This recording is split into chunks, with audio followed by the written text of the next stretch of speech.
Greetings and salutations. How we doing, folks? That it is. So really quickly, using the same mic from last week, had to download OBS.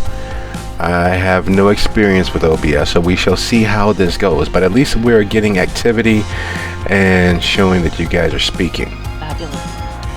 It starts. It is. I don't know. I was told OBS is kind of like simple to use. Not when it's recording the screen and you gotta set everything up. It's not as intuitive as I was hoping, but not much I can do about that.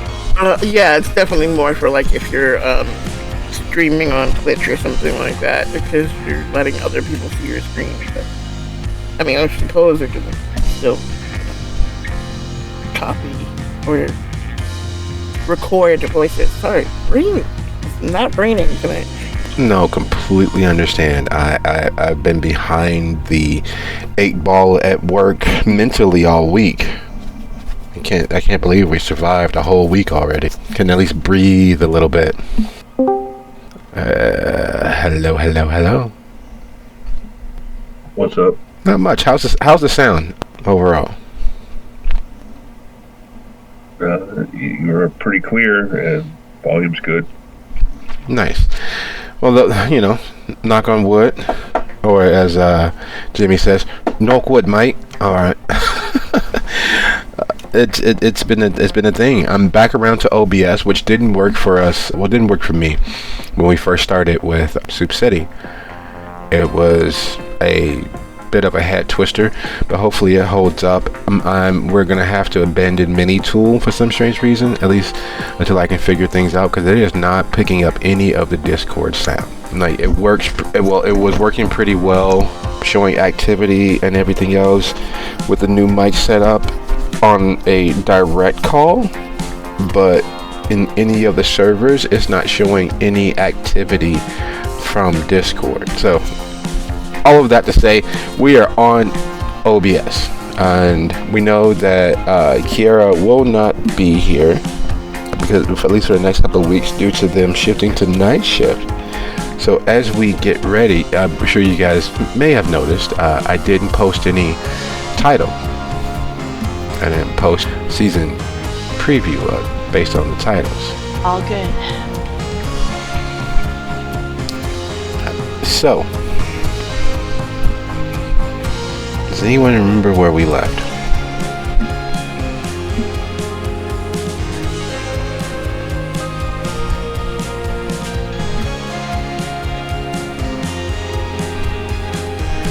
We pulled some Back to the Future shit. Okay. That is not inaccurate. It is a little bit of timey-wimey shenanigans, at least on the surface. Though a little more Deus Ex Machina and a lot less Deus Ex Machina than Back to the Future.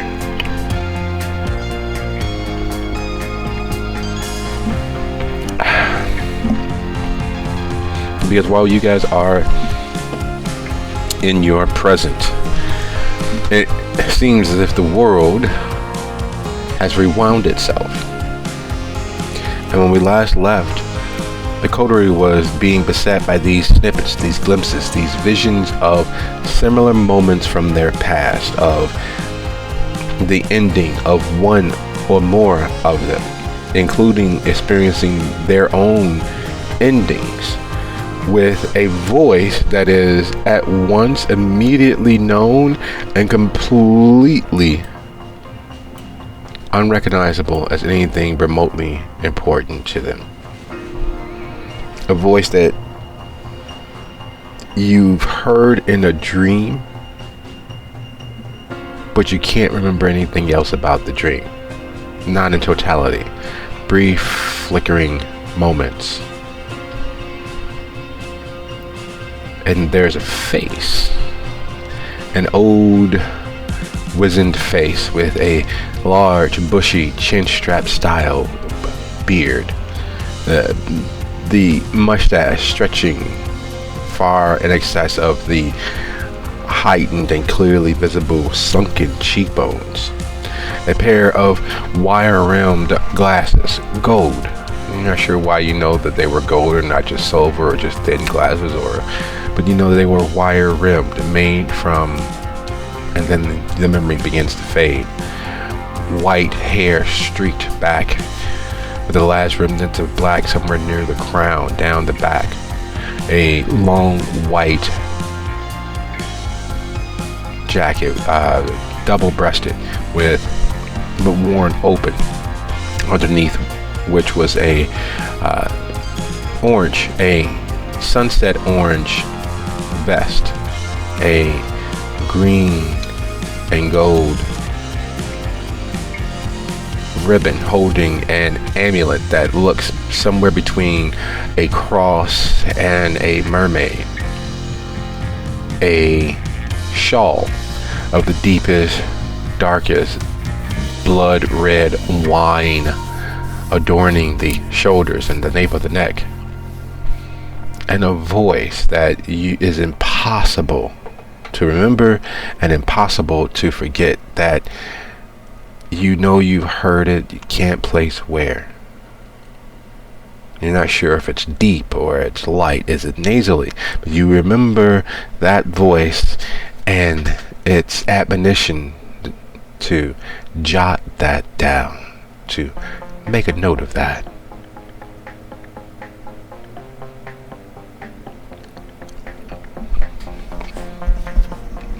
And with that dancing in each of their heads as they watch the past version, the previous version of Kira disappear into the concrete, was where we left the characters. This is where we left the Motley, staring at that and the mystery therein. A real come to Jesus moment if you didn't know the idea of religion and what Jesus might mean.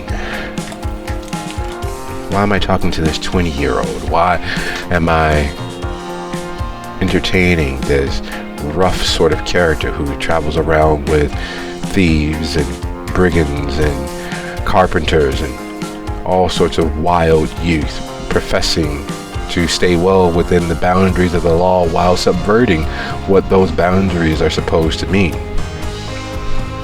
Someone who is taking up arms most dangerous against a insurmountable odd,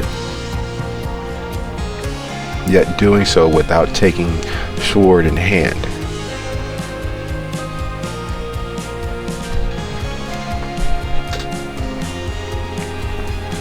So, as we prepare to dive in, what questions do we have?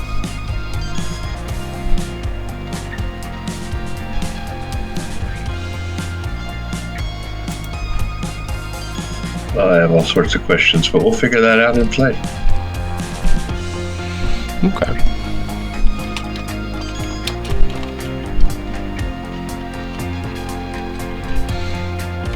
Now, that being the case, allow me to be the first.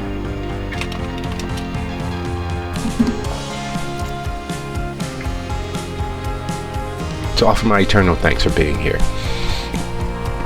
I believe in the importance of play. I mean, I appreciate all of you guys giving me the opportunity to know these characters, to learn you, and to appreciate the worlds in which they play, and thankfully that is not our actual world, though it's strangely close. So, as always, as eternally, I offer my thanks. Thank you. And without too much further ado,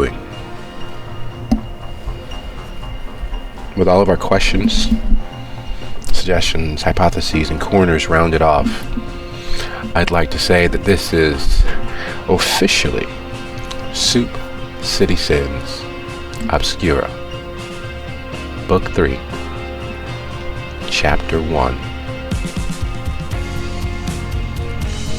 The Prologue. In the last few days, in the last few months, this Motley has experienced several losses, several setbacks. They've experienced the magic of the everyday world around them, as well as the full weight of its non-stop hammering of banality down their throats. It has soared, crawled, and slithered through the world around them. Watching Kiera die before your very eyes is not something that's easily lived down. But as the saying goes, the show must go on, and go on it does. The Motley returning to their own domiciles. The Motley retreating from this moment and what it means. Retreating from knowing that just a hair's breadth from where they are, Kenwood Academy, much like many of the high schools across the city, is rife with doubts belonging to a king across the hedge. Not quite a full member of the host, that much was obvious, yet somehow inextricably linked through all of that magic of Arcadia. A stunted child become something wholly inhuman. Retreating from the many stumbling lessons of what this might mean in regards to what the world actually is. Retreating from the facts of what it says about them. How many lives? No. How many stories have they lived? If someone not quite a full-fledged member of the host, but yet close enough to spit, could know and understand the way the story is supposed to go, and was stymied when you all decided to change what cards you played. What does that say about the world? What does that say about you? What does that say about all of your experiences, the pain and the pleasured?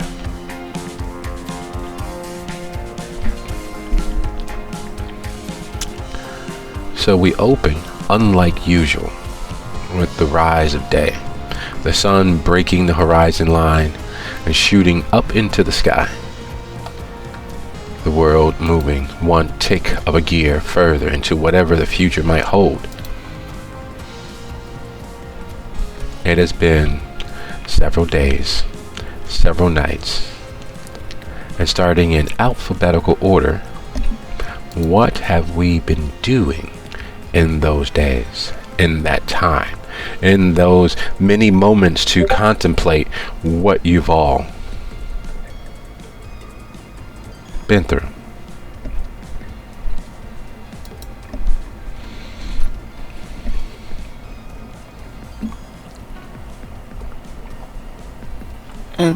Aurora has kind of focused on re-establishing her apartment,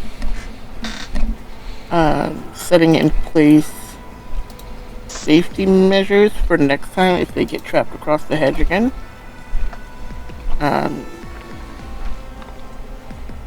And looking into more about what these like vampires are about, because she's run into several of them now, so she's curious about that. Not trying to be like too obvious, like, hey, I'm looking for you guys, but more just like, what's the scuttlebutt behind everything, you know, what are people saying?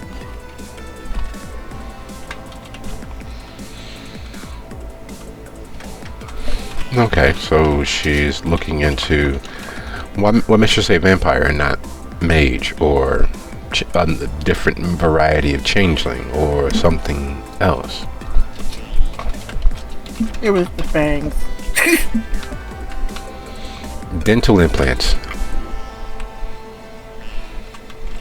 That and the paleness, like the magic smelled different. Because changeling magic at least to her, has some at least sameness, even if they all have different powers. So this didn't smell like changeling magic to her.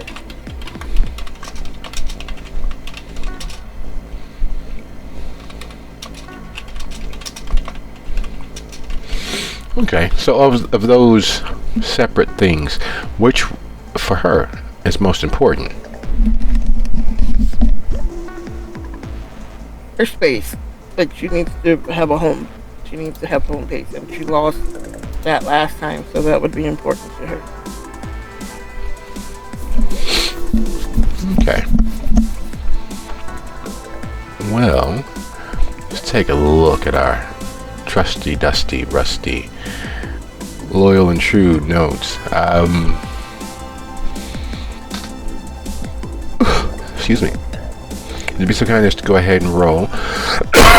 Excuse me. Would you be so kind as to go ahead and roll her?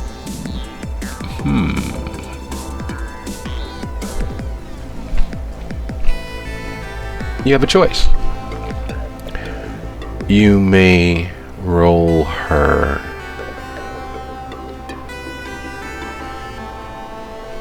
persuasion or socialize,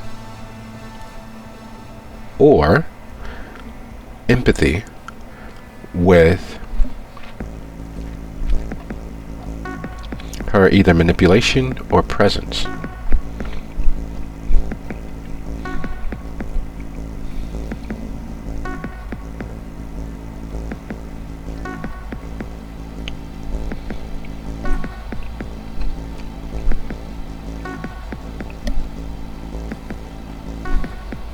Empathy and presence seems like a good pool.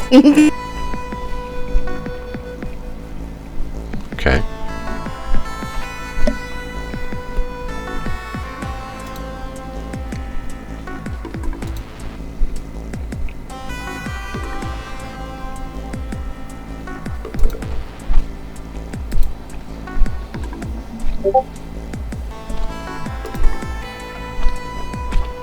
Well, now, that is a roll, isn't it?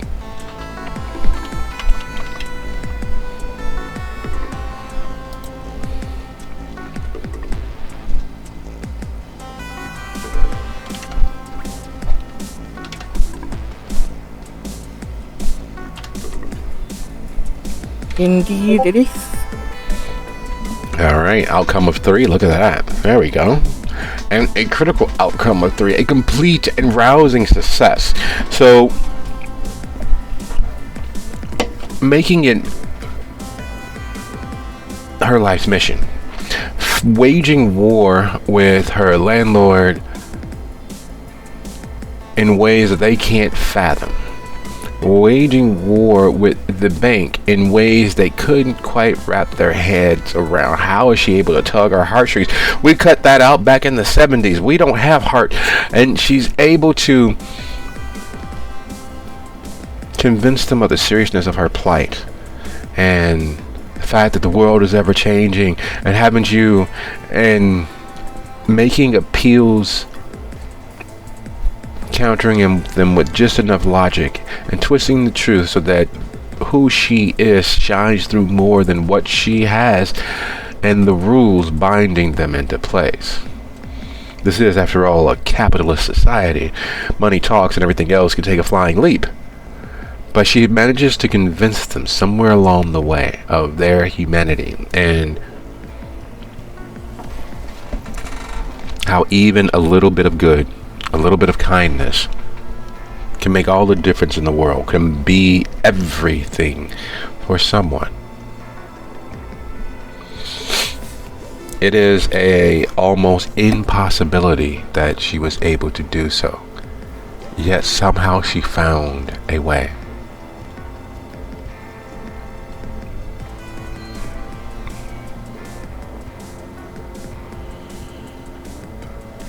Leaving the bank on cloud 9. The final piece of paper signed, the final documents added to ensure her trust, her estate, and perpetuity is an amazing feeling. Knowing that tomorrow may come and you may not see it. You may see tomorrow's tomorrow and know that your belongings, your place in this world is secure. Victory never tasted so great. And yet, there's a little small voice sitting alone in the dark of a huge institution, looking through that dark, listening to the sounds of water running, hoping and wishing that she was able to get into the pool one more time before the weekend. She knows they won't take her. Her birthday's this weekend, and all she wants to do is get to the water. And that leaky faucet or toilet or whatever it is out there in the dark, in that moment, is her only friend. It's the only thing that considers her. It's the only thing that has been there to inspire happiness and joy. And that little girl in the dark of that institution feels the icy grip of the adult world intruding on her happiness. She waged a battle of humanity against an institution and against a denizen of the capitalistic world.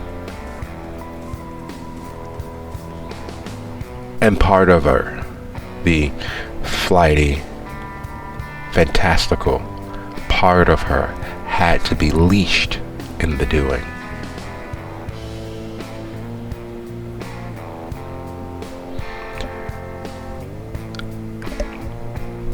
We'll circle around and come back. Harmony, you stepped away, yeah?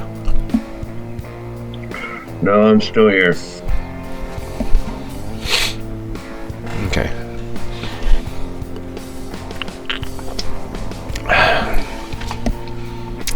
Jot that down. That shouldn't make any sense. One, because no one and nothing tells you what to do. Not in truth. They can make suggestions and you'll consider it and you'll move through it as it needs to be.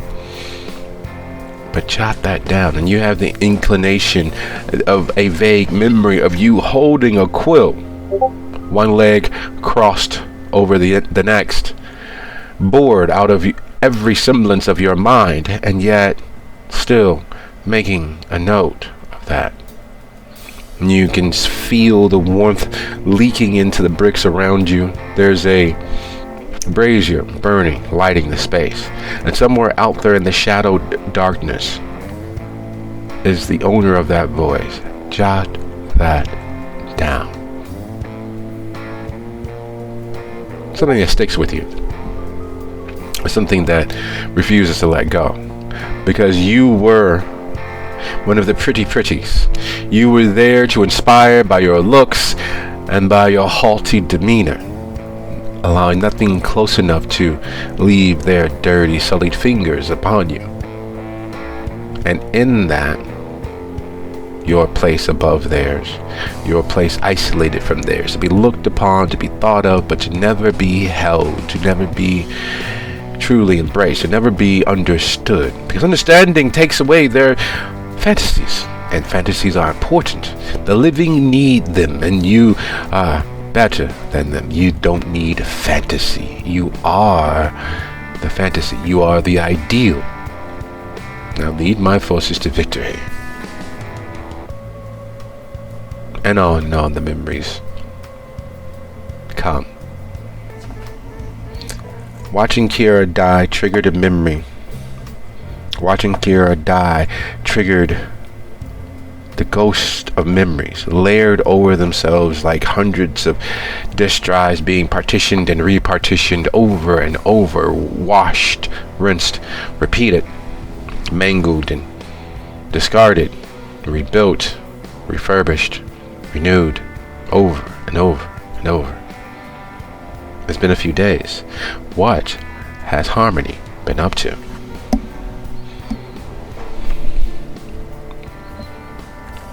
She would spend some time securing her domain there in her downtime, probably some time with her touchstone, maybe if it was convenient, a little poking into whether they did create more fetches or not.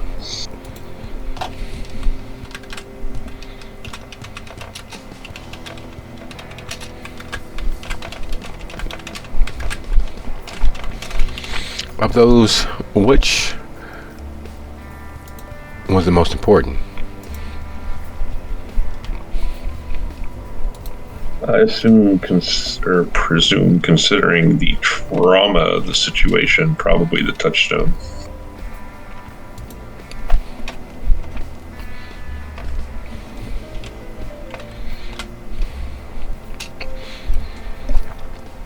It's a lot to consider.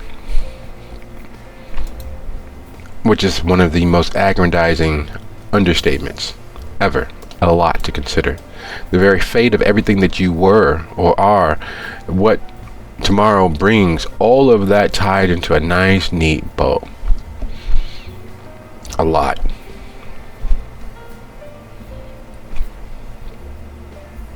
Which is interesting, considering Mr. Bridger, Thomas, wants for very little as far as things such as that are concerned.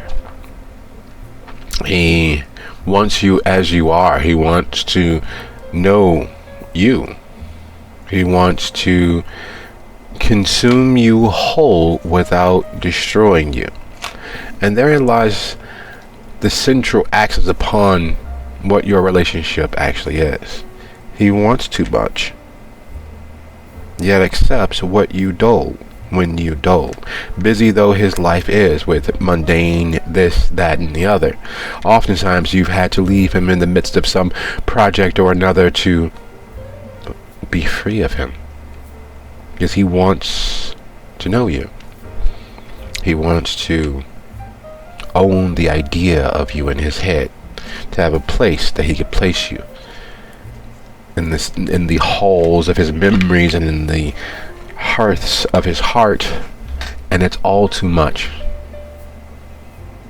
because everything comes at a price. You spent so long in Arcadia that those who don't know you are not one of the keepers, those who don't know you're not one of the hosts, those who don't know have a hard time accepting that you are in fact not. Would you be so kind as to give us a roll as to the tenor and timbre of your time with your touchstone? Would you be so kind as to roll your presence plus socialize or empathy?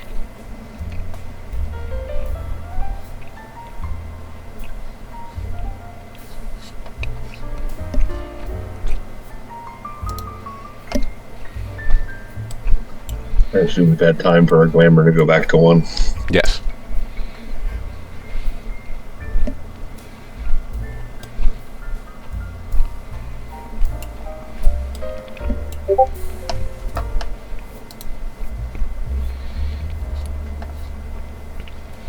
Hang on, I should have one more die there.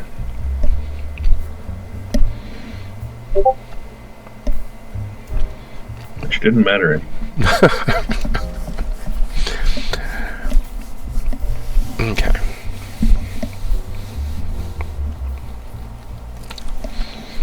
There's been a couple of sayings and aphorisms you've heard since being back this side of the hedge. Just get out of your own way. The only thing holding you back is you. You. And then the truth of the matter is, that may be a little true. A little. There's a little truth to everything. So it's not bothersome or an attack on yourself admitting that there may be a little truth there. Because point of fact, you are far more at home, as fulfilling as his presence is to your soul, as balancing as he is against the insanity of the Arcadian world here in this one. The halls of the Winter Court, the halls of every lodge and venue and hidden byway. You are more at home there than in his presence. small bits of ambrosia to keep you whole. But drinking more, spending every free moment possible with him is a draining thing. He's far too understanding. He keeps gently working around the edges of what you are, prying across the hedge to find you. And it is difficult. Because at the end of the day, if you are being completely honest, knowing who you are,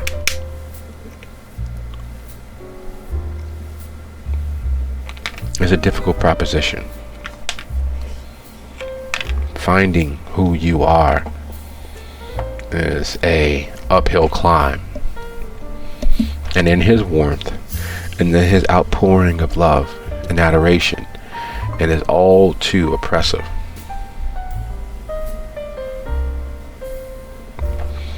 So morning comes and you leave him lying in bed. There's still a few sources amongst the city that you can reach out to and find a portion of the truth. What are fetches? How do they come into existence? Has anyone ever seen the death of a fetch? What does it look like? Would one know if they were not a fetch? So heading out into the city, heading out into Arcadia here on Earth, the freeholds and the lodges and the hidden byways are where you are headed. You have a bonus 1 against a glamour deterioration. You can get an opportunity to re-roll your next loss that may reflect in accrual or spending of glamour.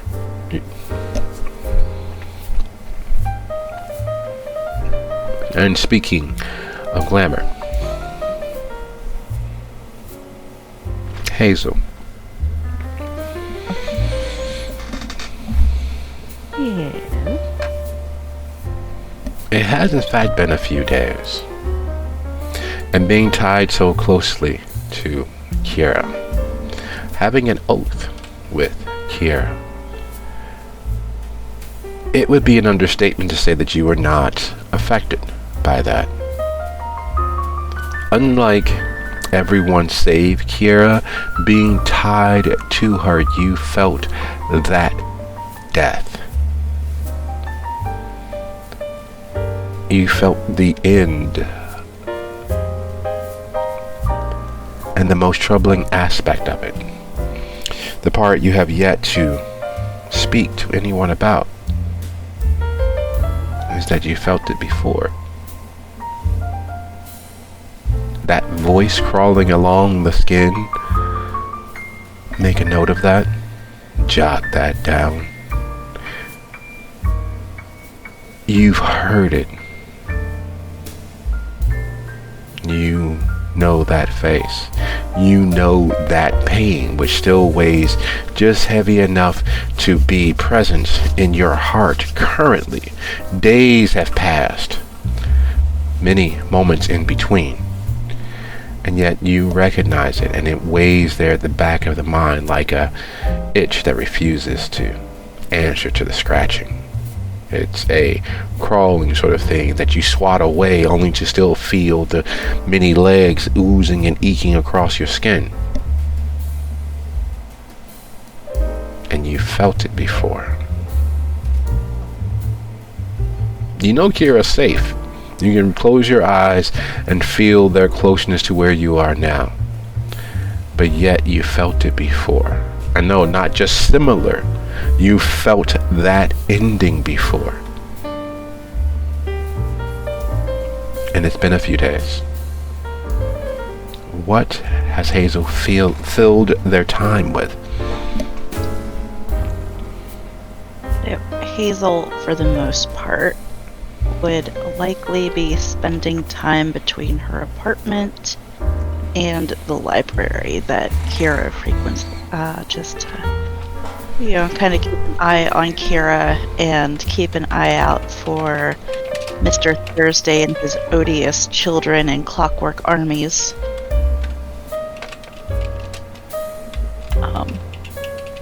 And then, as far as spending time at home as a,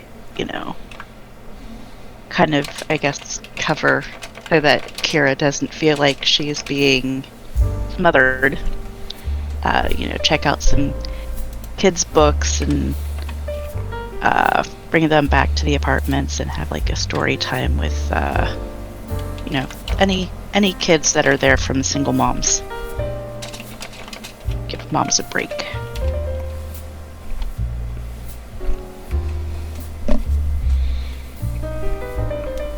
So of those, which would take precedent? Which is the most pressing? The most pressing would probably be making sure that nothing crazy is going on with the Mr. Thursday, because we don't like that.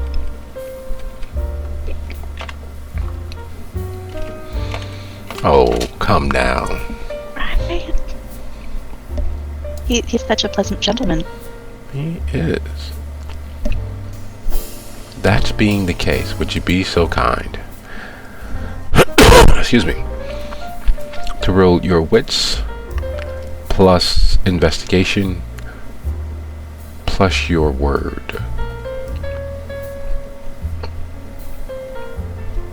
Does the details specialty accrue or the what is it? Trained observer? Yes.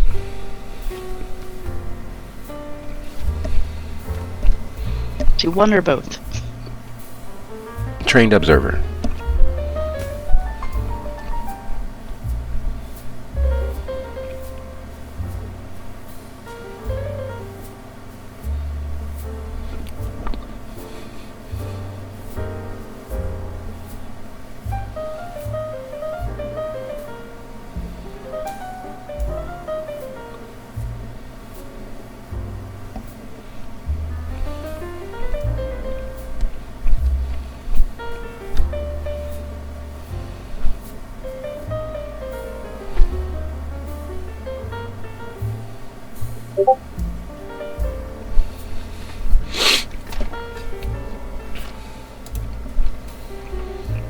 Here we go.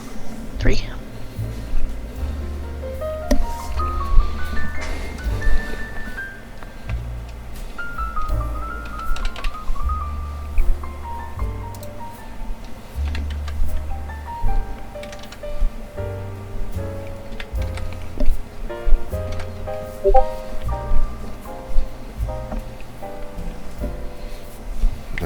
I'll come off 2. Not a complete success, but still close.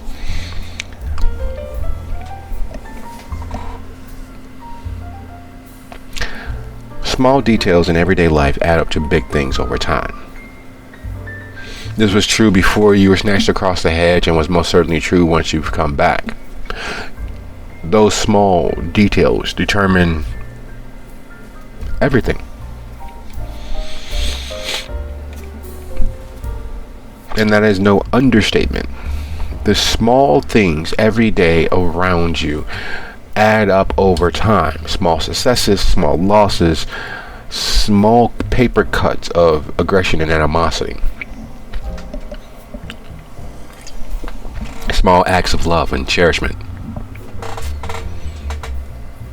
So too do small things in the environment build up over time. People get accustomed to seeing that homeless person. People get accustomed to seeing that dog, or people get accustomed to seeing those rats over there. We know to stay away or to guard our food and what have you. And seeking out someone who proclaims themselves in the fashion of Odin, Woden, of Mr. Wednesday. It is the details where the devil hides. Hyde Park is the melting pot. People come from all over the country and all over the city believing that the magic of Hyde Park is an intellectual community against the violence that is Chicago.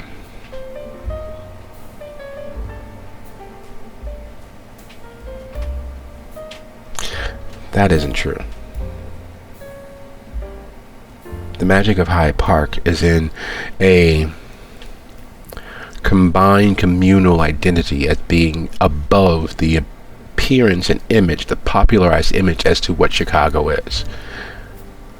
It is a self-worth that is spread amongst the community. As little as 20 years ago, there was a contract that each person who moved to Hyde Park had to sign with their leasing agent and with their landlord if they were not owners. Those who moved into the area to own condos and small homes in the area had to deal with their neighborhood association, had to deal with the local business association. They had to become part of the community, otherwise they weren't allowed in the community. And Mr. Wednesday is quite the expert in worming and wriggling his way through, like the rats that he employed, like the disaffected youth, which he has managed to pull the wool over their eyes. He's been nibbling around the edges. He has been targeting places of power, little things, small things, moving the garbage cans, unlocking bikes, causing small little acts of mayhem, a sticker that no one bothers to remove because they get accustomed to it being there, followed by more and more. And soon, the very real neat and orderly kept space starts to become unkempt. The communal pride begins to be eroded, and you spy several instances of him working against the common good to disrupt the unified ideal of being, existing, living in Hyde Park. This target isn't anywhere great. It is the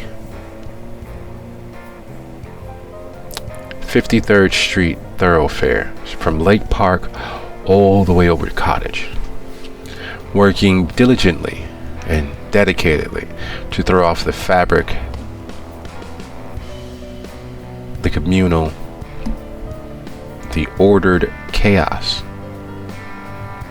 You spy his agents, hooded, disaffected youth. Small things like blocking a sidewalk, walking slowly, speaking too loudly, engaging in public acts of youthful abandon. You spy rats near the Dunkin' Donuts, directly across from the barbecue place. You spy the painted over, painted on, etched into M at the McDonald's and realize that it is those youths tagging the place in ways that you can't just clean. You can always sandblast or wipe over some paint, but something that's etched in, it's there to last. You gotta go replace the whole sign, and that's too much work and too much money, so people allow it to stay. And once the etchings stay, the markers come.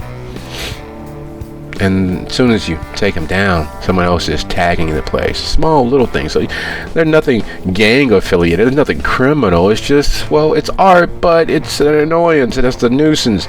And so you leave it. And then several more people tag with markers. And then the markers are up. The etchings are up. And then someone comes by with full-fledged spray paint. And people start avoiding that side of the street.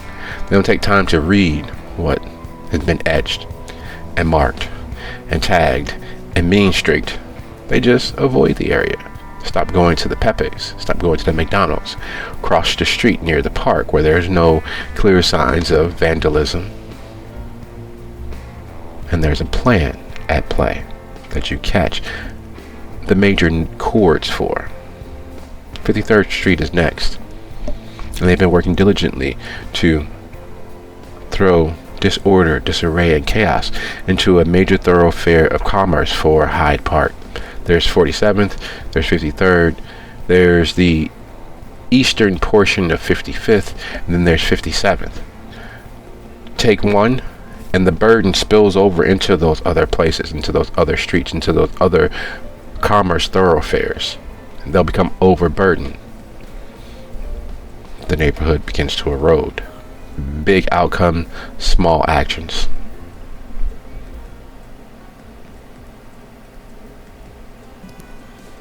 Well, that's no good.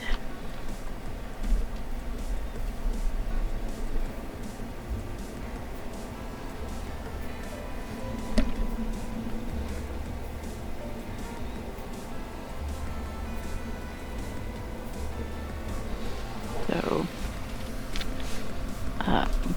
generally speaking, these are teenagers and young adults. Yes. Most of them have a pen, a good old-fashioned 1980s pen. Some carry those pins on their person, some carry them on their outfit, some get the rune of that pin tattooed on their skin, some permanently, most do it with markers and various body paints in light of getting it tattooed on their skin. Those who've gotten the actual tattoo, or worse, a piercing, you realize have a higher rank amongst the disaffected.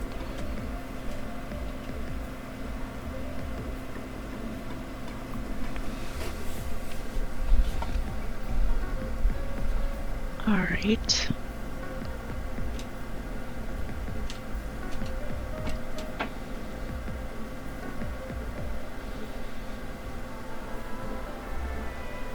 So, she will make a note of this rune, and she will go back to her place and do her best to get a hold of her friends.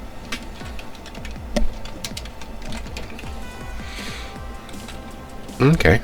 Which of your motley would you reach out to first? Well, let's see. In this case, probably our darling Harmony.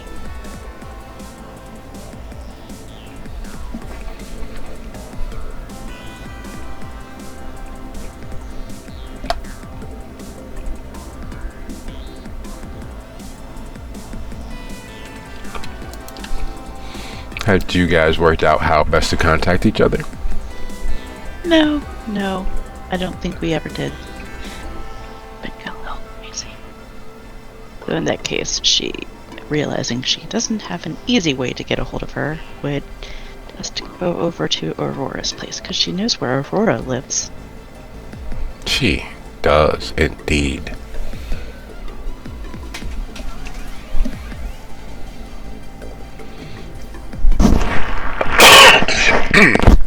Excuse me. Sorry about that. Oh, you're fine.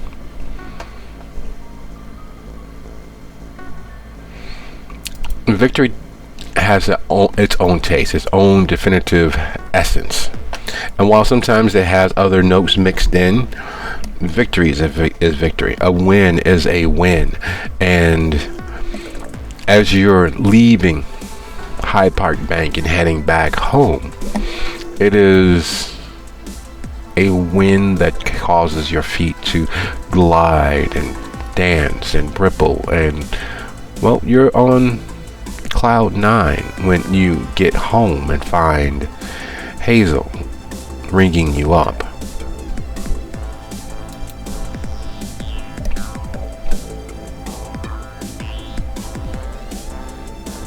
Now, did she call or stop by? Stop by. Guess what, girl? I got it together. This is my place free and clear. And I went to the bank and I set up a thing just in case we get stuck on the other side of the hedge again and I can't pay my rent so she can't put me out again. But yeah, this is my house now. Yeah. Amazing. Speaking of amazing, remember that guy with the kids and the rats? Oh no, not him again. Really? He's doing things in Hyde Park, and it's not good. Well, is there anything we can undo that he's done? Well, we can undo some things, but, you know, an ounce of prevention and all that. I think they're trying to instigate some sort of blocking commerce over on 53rd. That's what it looks like anyway, the way they're gathering. But what you're saying, you gotta break their legs like old school mobsters. I mean, maybe not break their legs because they're kids. But figuratively speaking, yes. Kid schmid. Everybody was a kid once.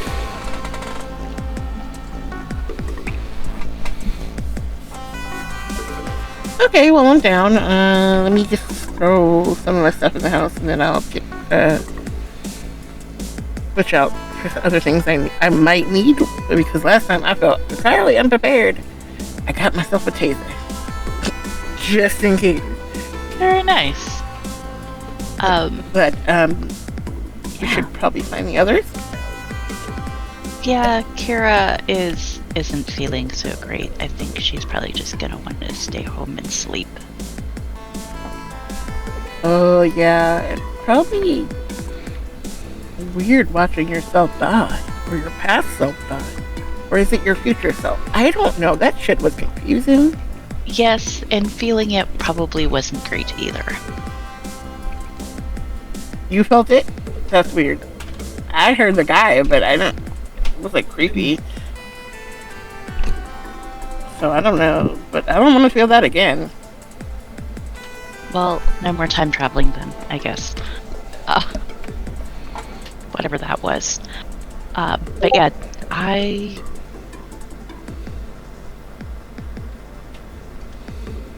We probably should have got her phone number every time we see her, but things were kind of crazy, so I don't know how to. Just a little bit. I mean, we have each other's number and we have Kira's number, but like, Right. do we know where they might hang out at? Because remember that one when we ran into them for the first time? It was at that school. Oh, Do they it was hang out there? It was the library that Kira frequents, which is where I started looking for the guy. But well, maybe someone at the pub would know. That's a good point.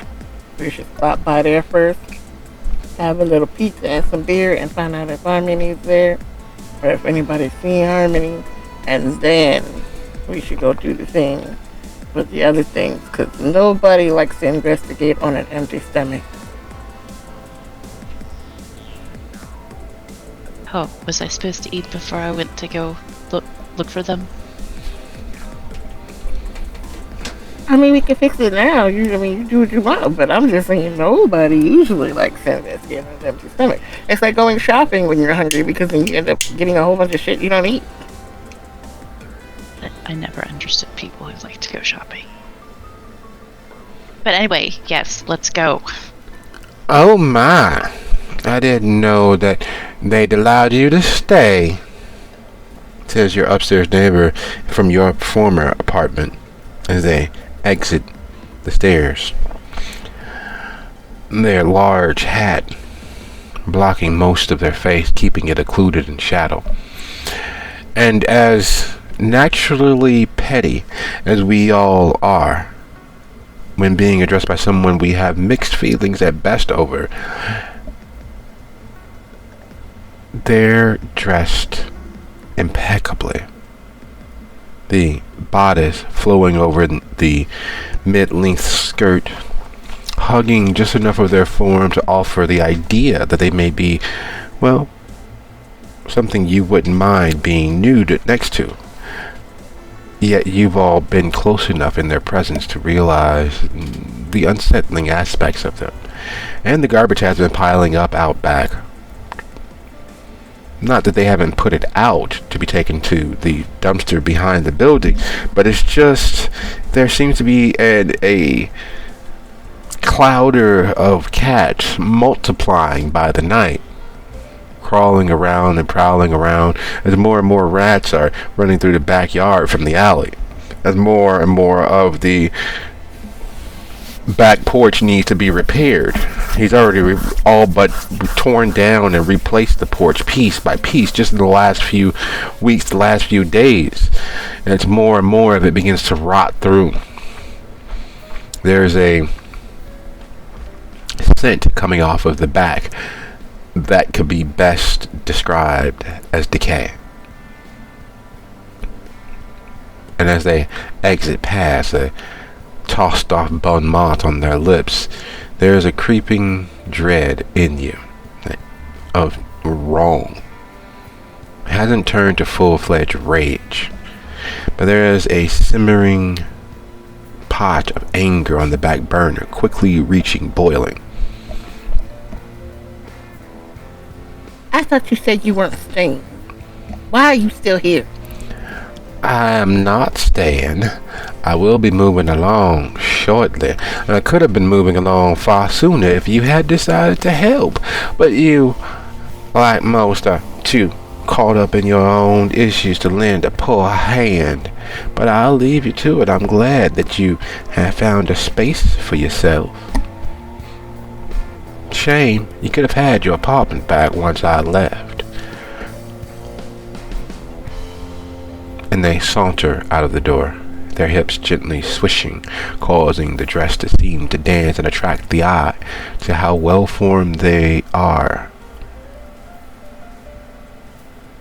which is in fact unsettling, because there is still that simmering pot of anger, yet there is a clear,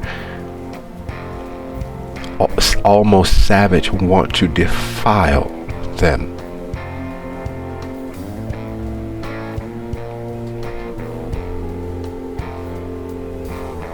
Aurora was more bestial, there would be definite snarling happening right now. But instead, she is staring daggers into the back of her newly found enemy and plotting how best to drown them in their sleep.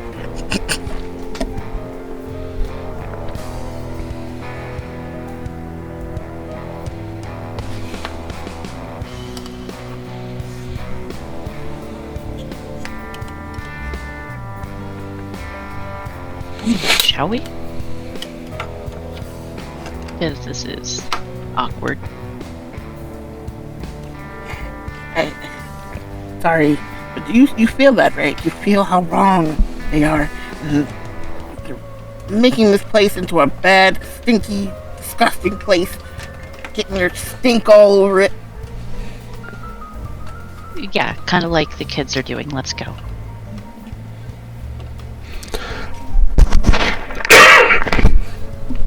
Excuse me. Sorry about that. Speaking of kids and stink, being a member of the changeling community, being a changeling, being someone who was torn from this world and escaped another, Harmony, you always exist on that line, that balance between the two. Getting overburdened one way or the other does all sorts of wonky, weird things, and none of them pleasant. So recharging your battery, spending more time with the changeling is, well, dangerous. But at the same time, it's exactly what you need. Piloting through the waters of magic and non-magic. It's an acquired skill that unfortunately most only learn by, well, capsizing several times. Where do you go to enmesh yourself in the community, yet be able to leave at relatively quick moments' notice to get back to the real world as it is? Wasn't there a freehold bar in the area? There is. The best pizza, according to some. But the one thing that you know for a fact is that it is in fact in possession of the coldest beer in the entirety of Chicago. Their cornbread crust for their pizza is surprisingly not overwhelmingly sweet. The sauce, the tomatoes are relatively fresh. There's a surprising bit of greenery to the pizza. The parsley and thyme, cooked to perfection. The cheese bubbling in just the right amount of ooey gooiness. It's a place where you can literally lose hours, days, weeks, months, and years if you were to be so inclined. The magic flows.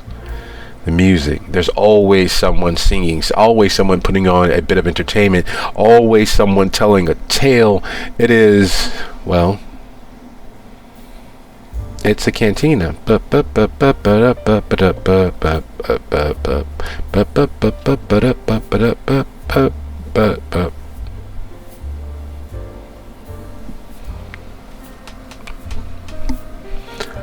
you find a table, a booth, or do you try to belly up to the bar?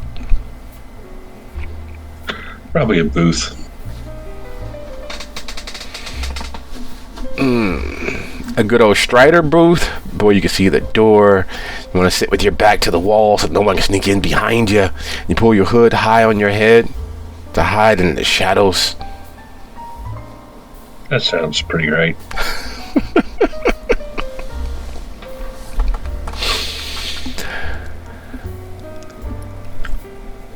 You're immediately taken back in time. You are immediately in a mindset of a time hundreds of years removed that have never actually existed. A halcyon time where dragons were slayed, damsels were saved, inheritances were returned to the rightful heir, and the townsfolk loved you. You're a knight of the watch, the king's knight, the queen's knight. All of those halcyon heralded titles begins to settle over you. And you know you're not doing anything specific. You're not targeting anyone. But as you sit and the magic of the place washes over everyone inside, it also washes over you. There's something more regal about your bearing. Your posture straightens almost of its own accord, even though you're sitting comfortably, enjoying your pizza and your beer and watching the world. And yet, the air conditioner is working at optimal efficiency. The already near frozen beer develops ice chips, not enough to be distracting or bump against the teeth, but enough to keep the beer from ever losing its temperature. Doesn't get warmer sitting on the table. In fact, it holds at a perfect, drinkable 31 degrees.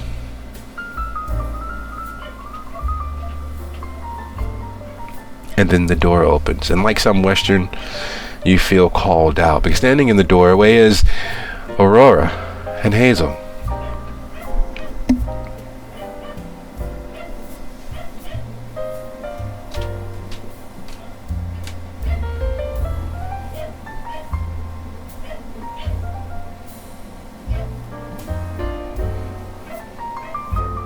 She will note their arrival, but keep an eye on them without drawing undue attention to herself, because, she is a fairest in a freehold. She is unable to not draw attention to herself.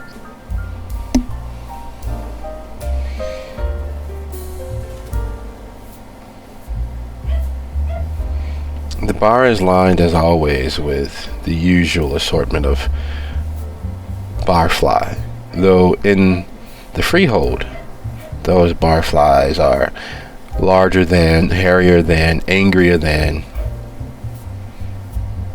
and yet, to the casual glimpse, they're just the old man from down the street and around the corner.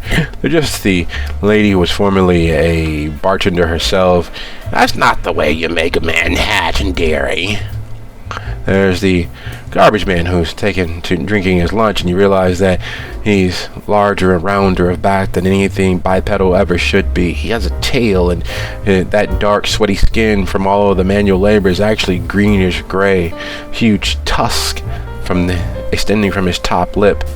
You notice that the bartender, their svelte, long-legged gait, and it's because they in fact have the legs of a bovine, a deer, moose, something long and lithe. And you notice that their forearms are a little hairier than it should be. That's down, soft, and itching to be touched or stroked gently in absent-minded busyness. And as you blink, their mask falls back over place, and they are just the bartender and the barflies that have been here for a while, and the garbage man drinking his lunch. And all of those mundane things flicker and float between what is real and what is perceived to be real as you all enter and allow yourselves time to be welcomed by the space. One of the many rituals of the place is, just like in days of old, you open the door and you wait to not be pushed away. You adjust your eyes to the gloom inside, though in your case, the gloom inside is the magic of all of these changeling in one place at one time. The magic is part of its connection to Arcadia. The magic, well, is also you.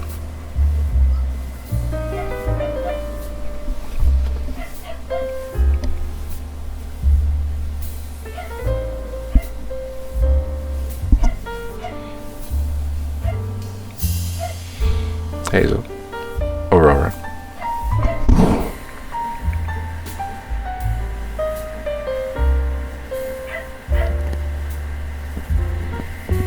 Once our eyes are adjusted, we'll glance around and see if the person we're looking for is here.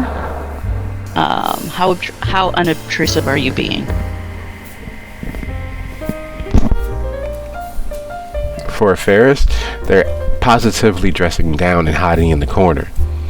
For everyone not a Ferris, it's literally walking into your favorite hole-in-the-wall bar and finding out that your favorite musician is drinking away their troubles there, that your favorite actor is sitting at the end of the bar, that your favorite entertainer is putting on an impromptu performance of their most recent hits.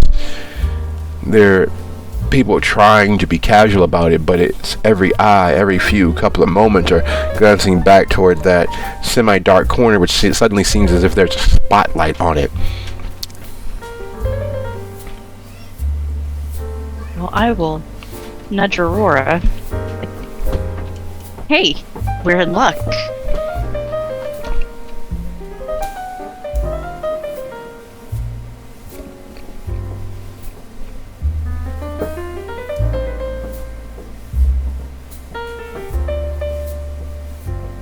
And then start making our way over to our dear and darling friend.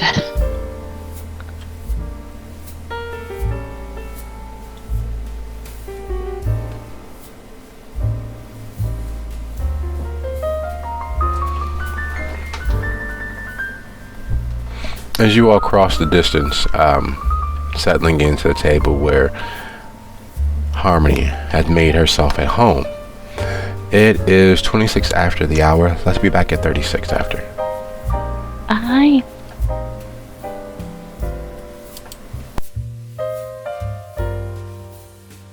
All right, folks, how we doing?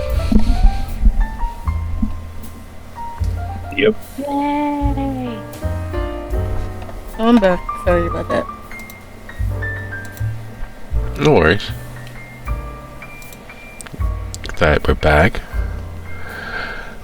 Alright, and just for the record, we had walked into the pub with the crew and the patrons doing their best to be unfazed and unmoved by the veritable 5-time Golden Globe winning Harmony, sitting in a dark corner enjoying a beer and a slice.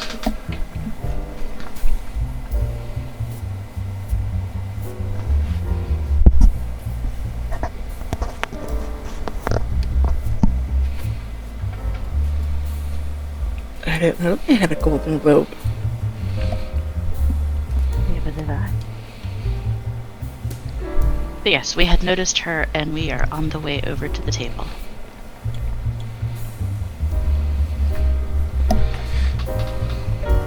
Aurora seeing her already here. Well, see? Told you. Nobody likes investigating on an empty stomach. Isla will roll her eyes.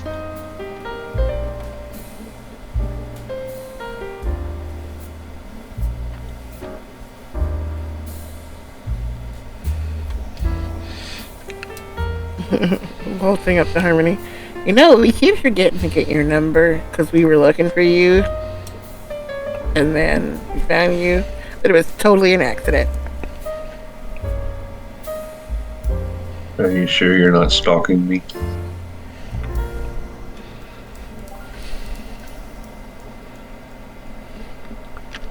She pauses to think about that for a minute. No.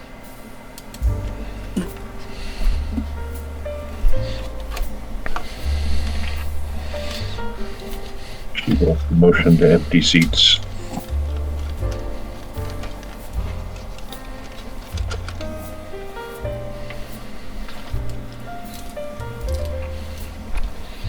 I will sit down. Looking hastily. Why don't you tell Harmony about the things? I'm gonna go grab pizza and beer, and I will be right back since I've already heard the things that you have to tell Harmony. And then she walks over to the bar.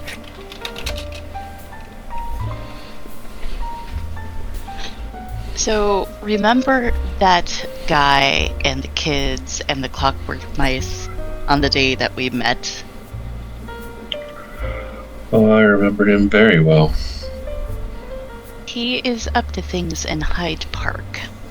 His kids are graffitiing and trashing up the place, and it looks like they're in a pattern to do something on 53rd fairly soon. Are they now? That's what it looks like. I could be wrong, but I'm inclined to think I'm not. If it's not 53rd, it's one of the other main thoroughfares of commerce, and it should be easy to narrow it down.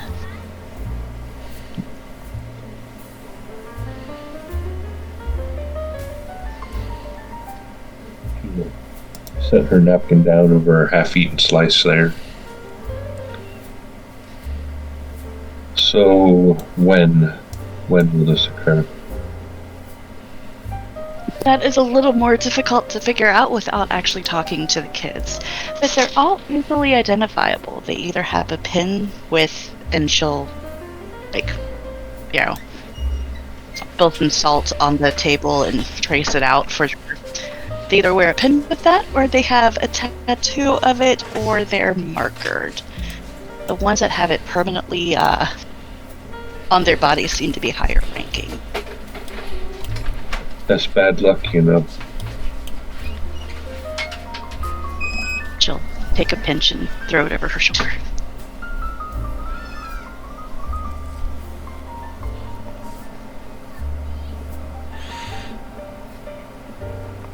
And Well, I assume you all would like to eat first, but maybe we should go rouse some of these ne'er-do-wells. I know Aurora is looking forward to having a slice.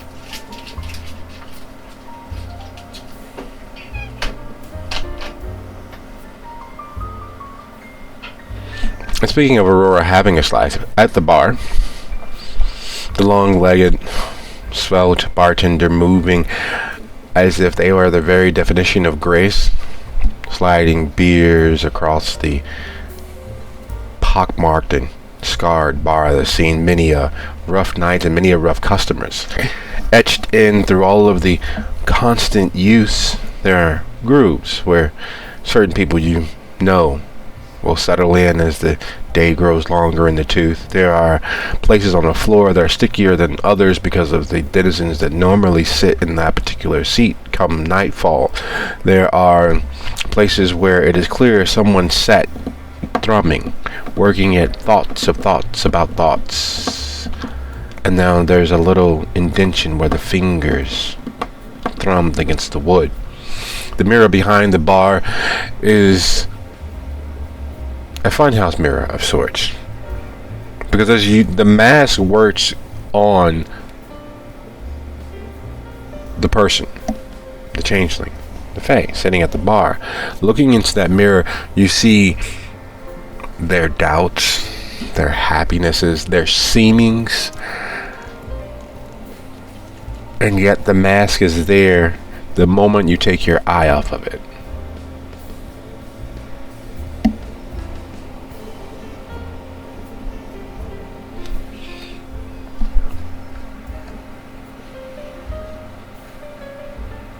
That mirror has always mildly creeped them out.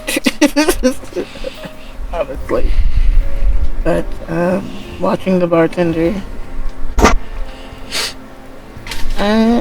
I know we don't usually have to-go cups, but is it possible to put 2 beers in a to-go cup and a couple slices for the road? Now, you know we can't do that. And she sips 2 Starbucks-sized 12 ounces on the bar with an already styrofoamed box prepared. The heat still causing the styrofoam to be a little soft and give. And as you look at the styrofoam box and the to-go cups, she sits down, 5 napkins on top of the box.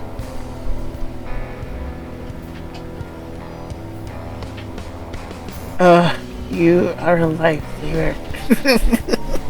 And amazing to boot. Well, that may be, but you're gonna need this as well. She sits down an empty styrofoam box, or at least it seems empty, until you realize that sitting there inside the box are 2 mini Sharpies, one green and one red. And she turns back. I'll just add it to your tab. And she pours another beer and slides it down to the end of the bar, where a gentleman is sitting with 2 large ibex-sized horns protruding from the bridge of his eyebrows, one on each side, pointing skyward. His curly, sand-colored hair only adding to the weirdness of it. As he catches you looking, he shakes his head, and there's a curly, perm-styled, curled-headed CPA sitting there drinking a lovely dark stout.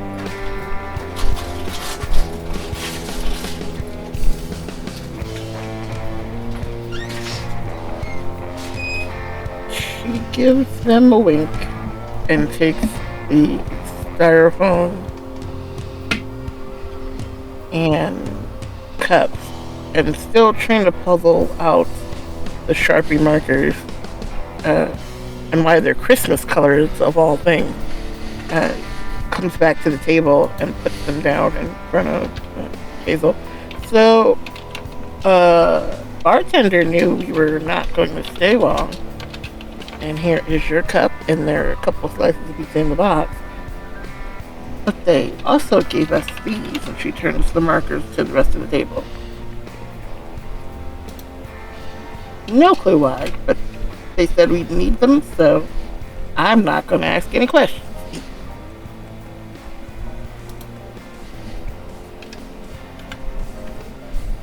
Do the colors mean anything to Hazel from her recon? From her recon? No. Yeah. They use a rune that, to be perfectly honest, looks like a flag of sorts. It's a long singular line to the far left of whatever it's on. A 2 almost chevron-like check marks of equal length of both vertices, one atop the other with a small space between them, attached and affixed to that long, straight, horizontal line.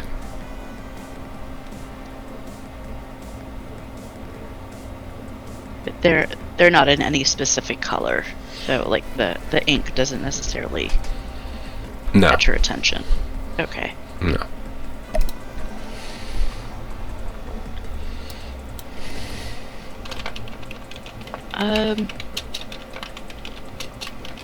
Not sure, but if she says they're gonna come in handy, she will pocket them, and they'll come in handy. She's hardly wrong about these things.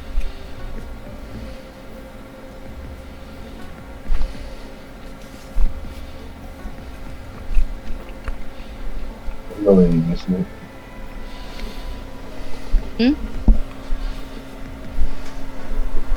So it's annoying, isn't it? Not really. It's useful.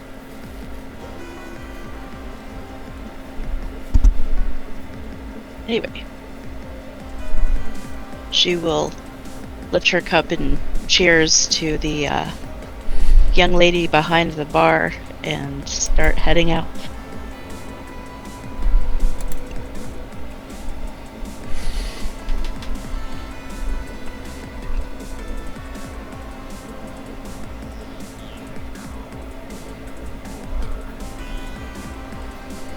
Yep, balancing the other cup and the box of pizza, having watched them tuck away the markers.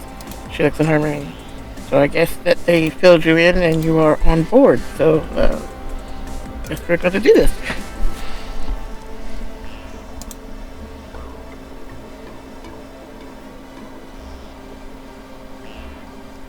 Yes, I've dealt with this man before. Many, many times before.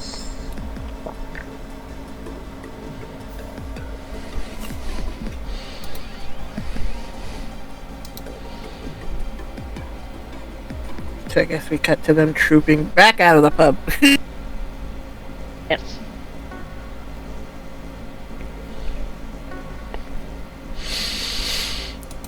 There's a quote everyone already knows. A journey of 1,000 miles begins with the first step.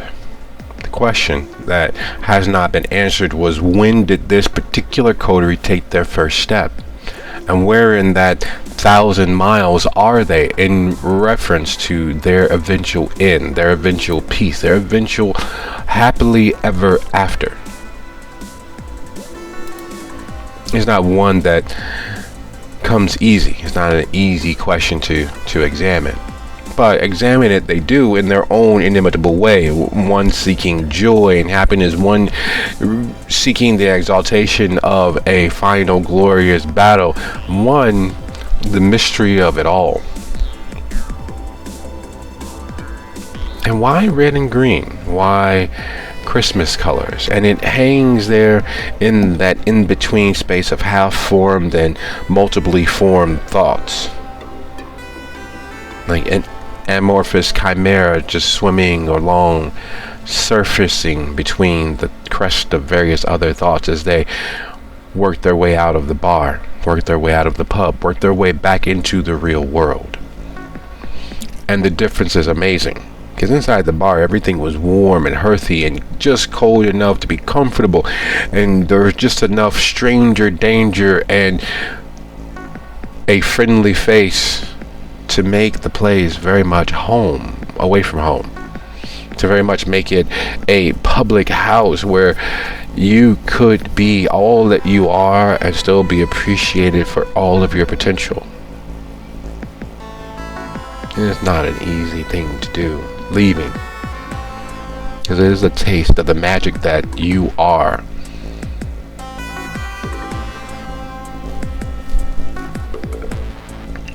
Leaving, where is it that you all are attempting to aim? Where is it you are attempting to set up camp and lamp and wait or engage?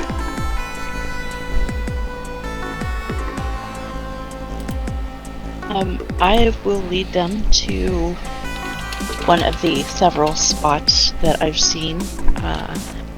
Probably, we'll make it fun. The McDonald's sign that has the etchings on it.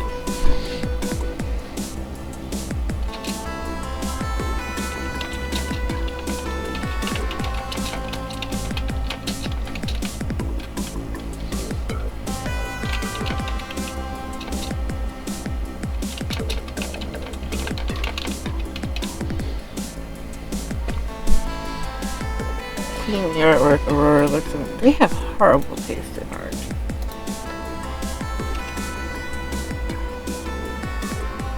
No, but it is kind of genius.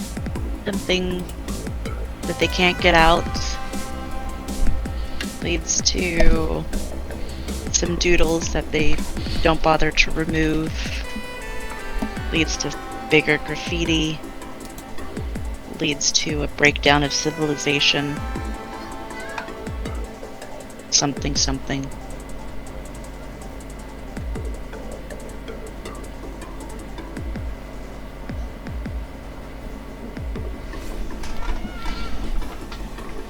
Well, they might not be able to get it out, but I bet you I could get it out.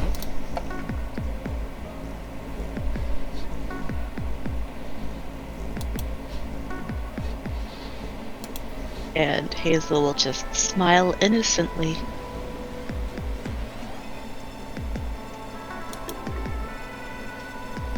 Oh, you knew that the whole time. That's what this is about.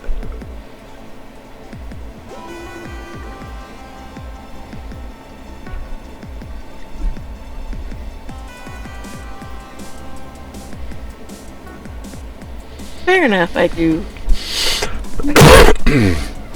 Yeah, Tend to like do well the with small, that sort of thing. like the small things. Mm-hmm.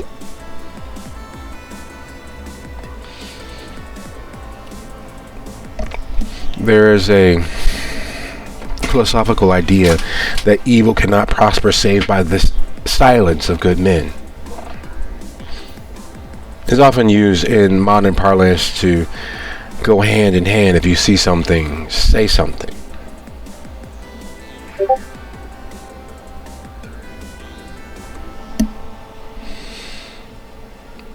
In the act of taking a stance, in an act as silent as it is, watching the etching slowly fade back and away as Aurora lays on her hands and concentrates, the moisture building up as if the entire thing was heated by the full weight of a noonday sun. It is a silent thing, but feeling the magic wash over it and over you, it is anything but silent in your soul. You all need to guard and keep a watch for roughly about 15 minutes as she reverts and reverses the ravages of time and careless, callous action. If she is in fact interrupted, it will halt, it will cease. It may go spinning forward in time to its worst possible outcome. While you are watching and waiting and keeping an eye, would you both be so kind as to roll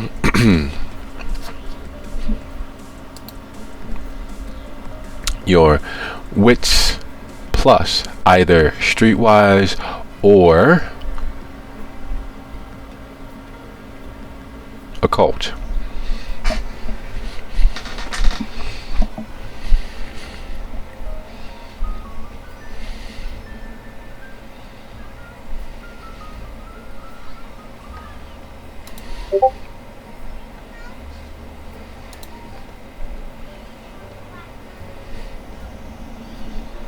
And does trained observer factor in?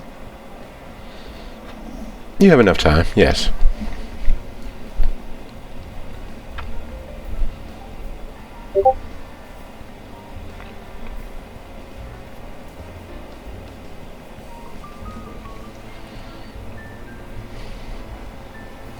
Let's start with Harmony. Watching Aurora work, because it is in fact a work, and how straining it is on Aurora, would you be so kind as to go ahead and roll your composure if you're trying to keep the strain off of your face, or your stamina plus word? So just straight composure? Aurora, yes. It's your composure plus word if you're trying to hide the effects of it or just deal with it. It is your stamina plus word.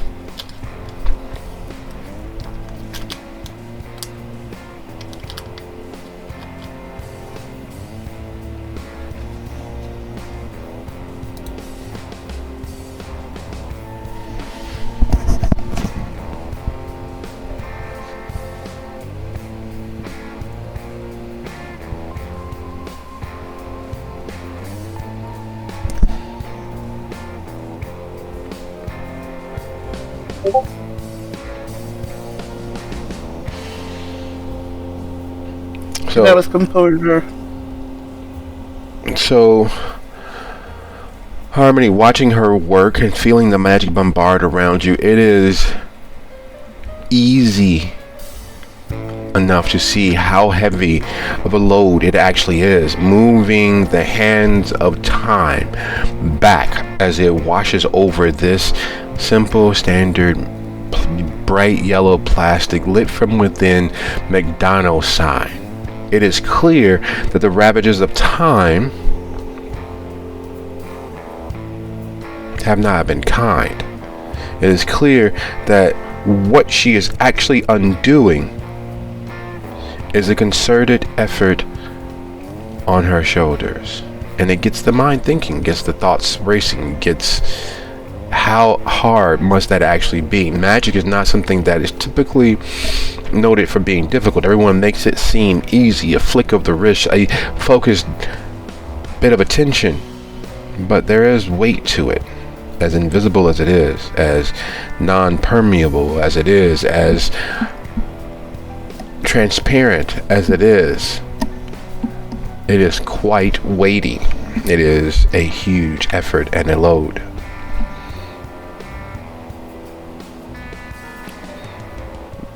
Does Harmony just stand watching Aurora, or is there anything else that they are doing? I don't think there's anything they can do to help or support, so they will just kind of mostly watching her, but trying to keep an eye on their surroundings.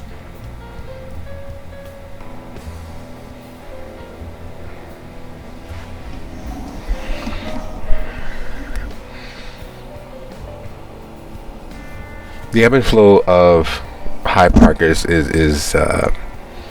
interesting. Because while it is not night and it's not quite early evening, it is close enough where the light has begun to change. The activity level, however, is going in the opposite direction.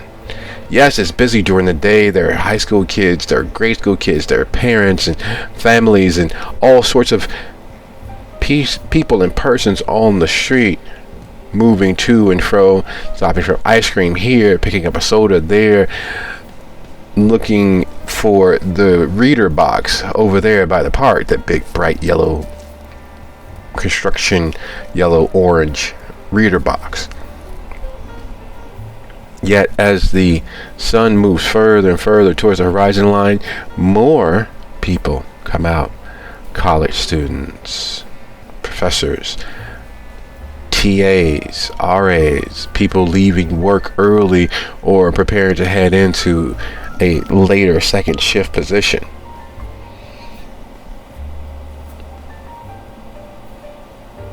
And Hazel notices them all. And Hazel notices more pressingly that there was a kid in a bright yellow hoodie at the end of the block. They disappeared around the corner, and then there's 2, 3 more moving as if they're amassing for a war. The sort of walk where you want to give your allies time to match your pace. And 3 kids, high school age or not, it's still 3 kids.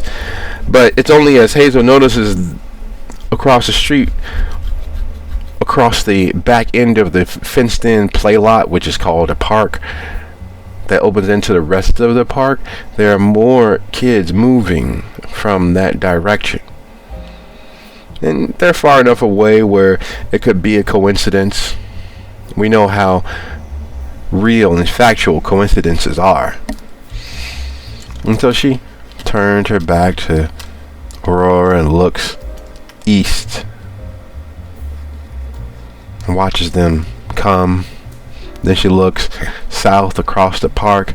And then she looks to the west. And therein lies where things shift. Coincidence being as real as it always is, she notices that there are 2 girls, short shorts, sweaters tied around their waist, hanging out. And they've been here since you 3 arrived, and they've been on their phone, and while it looks like they're having a conversation with each other, why would they have a conversation with each other facing you in your general direction with their phone held between them, clearly on speaker from the distance?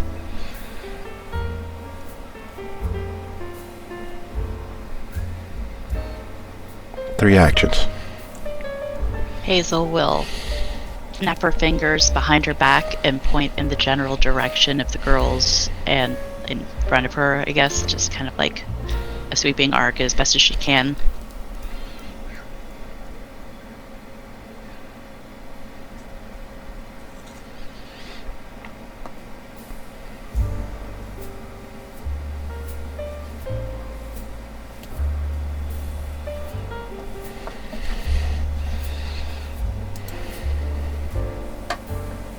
Am I counted in the 3 actions, or am I focused? You are focused. Or you can stop to notice anything outside of what you're doing.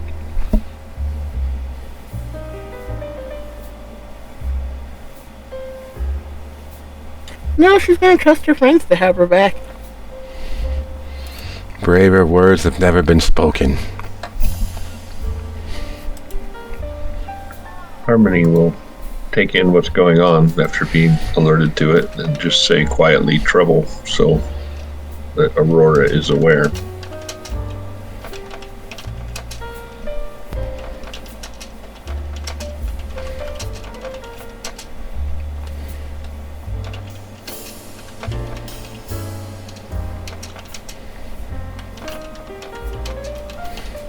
Okay, so if she was to stop right now, what would the effort be for her to stop her? The effort to stopping it and literally just dropping the weight.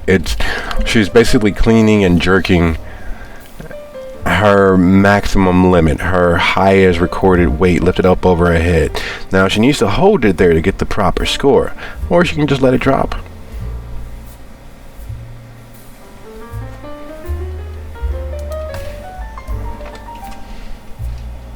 She's not going to just drop it, but she's going to taper it off so that when she has to cut it, it's not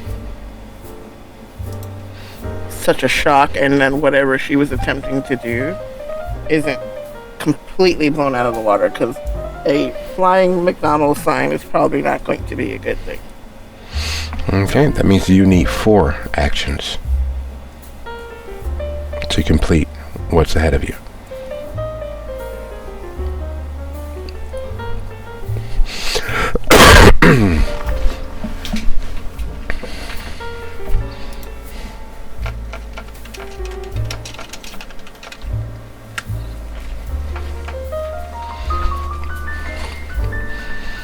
And I still kind of have to declare, right? Yes. Okay, so the first action is to slightly turn her body away from the sign so she can keep an eye behind her. But then there's, I guess, there's a slow release of the magic, like slowly closing her fist to cut it off.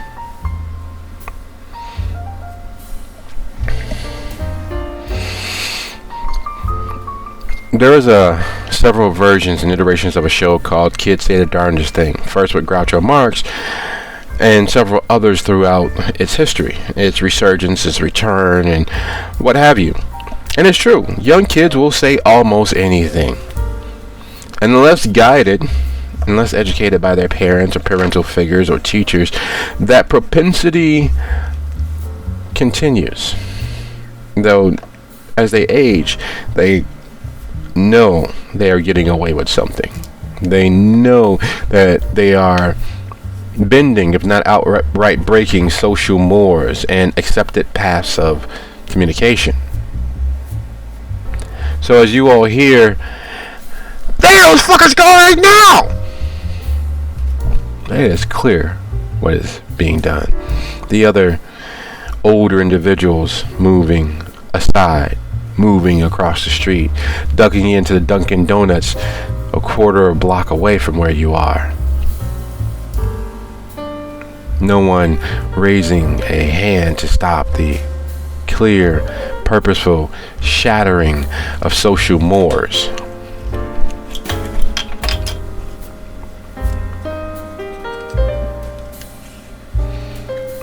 What, if anything, are you all actually doing?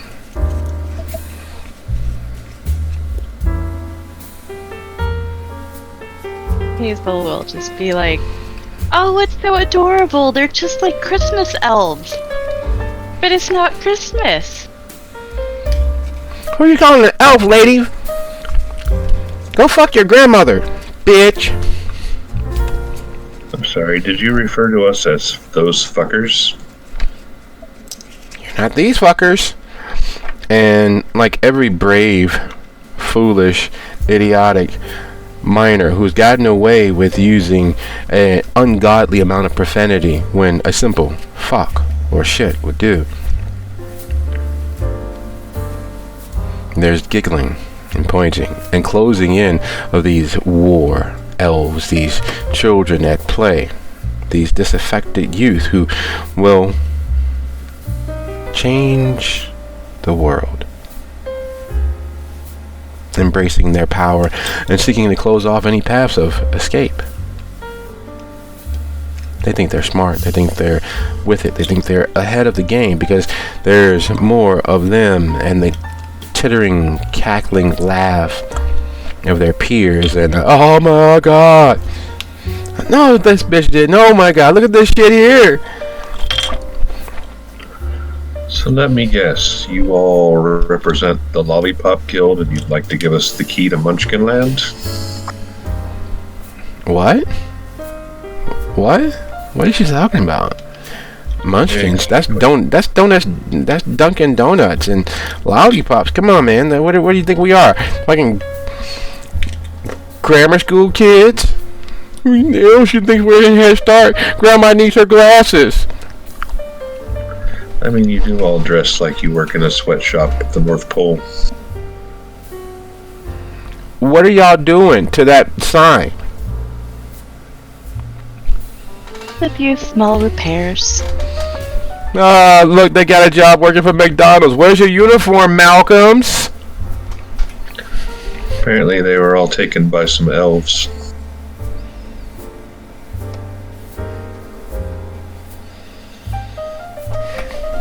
So don't you children have some cookies to make? Run along to your tree. Let the adults do their thing. And being told their place. Being shamed as the ooh. Oh, look at this. And as they dwindle off.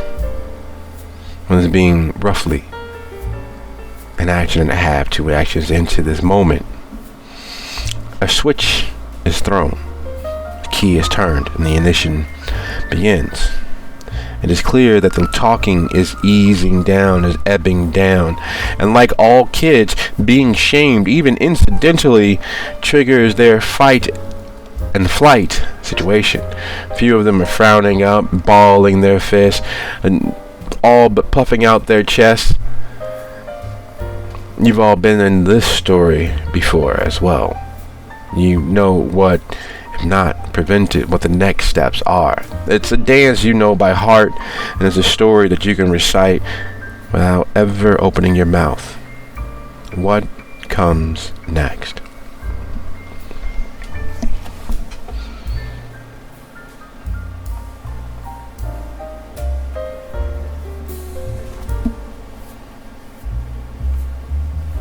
How many more actions do I have until I can let go of the magic? 2.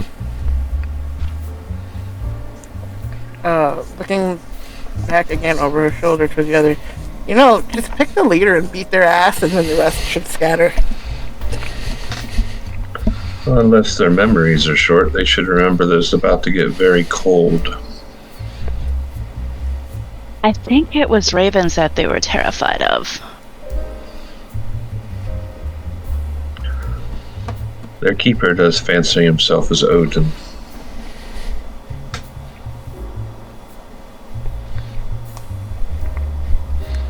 Hunin and Munin, and his ravens, his little information brokers, out in the world, bringing all of that information back to his ear, whispering just for him. Though that was the old days. In present times, people use cell phones. As little as, 20 years ago, 25, they use pagers and public payphones. Now, everyone has a FaceTime-like app. They video call or text. Very rarely does anyone stand on their phone conversing.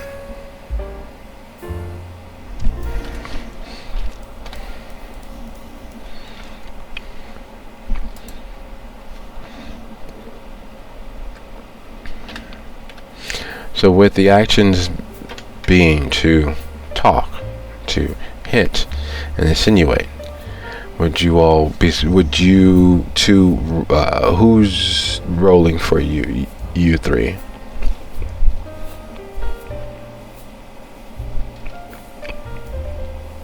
Who's got the social skills?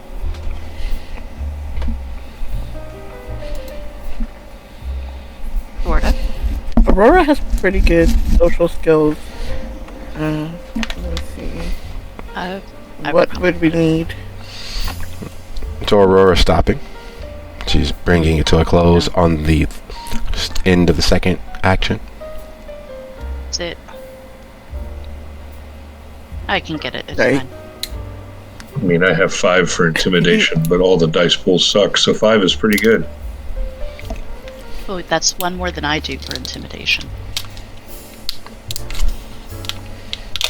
Yeah, she should probably just cut it short because she's obviously going to need her hands for something else or her magic for something else. So it's good enough wherever she's leaving it now. And she just lets go of what she was working on.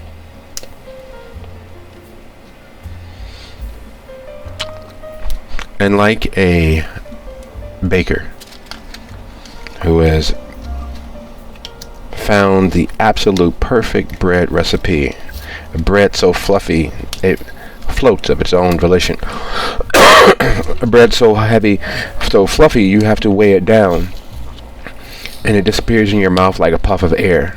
It gives you everything you need and nothing you don't want. It is the perfect balance of carbs, protein, just enough sugar to not be cake, and sweeter than the average bread. A little taste of heaven in your mouth. Like a baker who's found the perfect recipe and needs but a few more minutes for the loaf to rise. Aurora cuts off the floor, turning towards these miscreants, these children, and she can feel it even as the rest, that those nearby, are able to see it happen.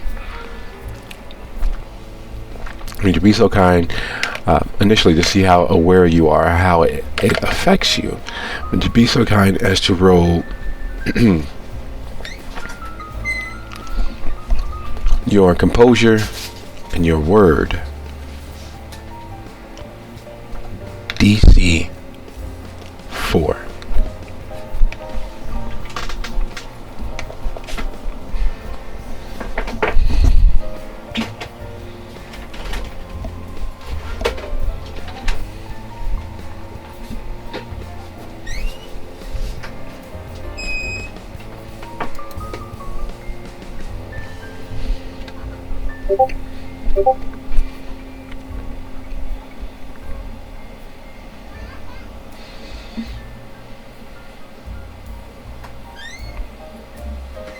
Everyone says that women don't know what it's like to be kicked in the testes. Everyone says that it's a pain so excruciating and that it is specifically a male-centered pain. Aurora, in that moment, as the magic is slowly released and all of that progress wells up,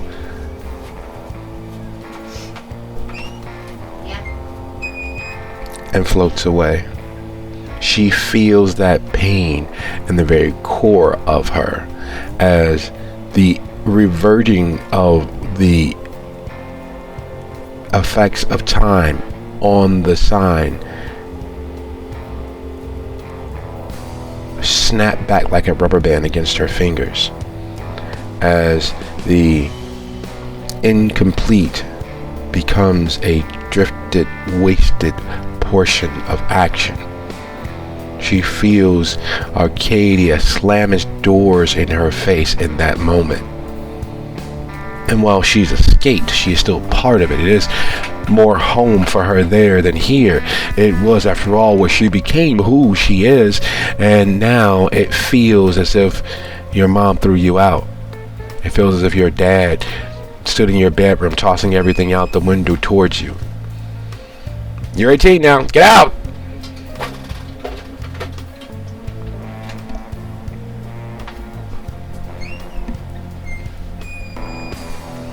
And adding the most injurious insult to all of that,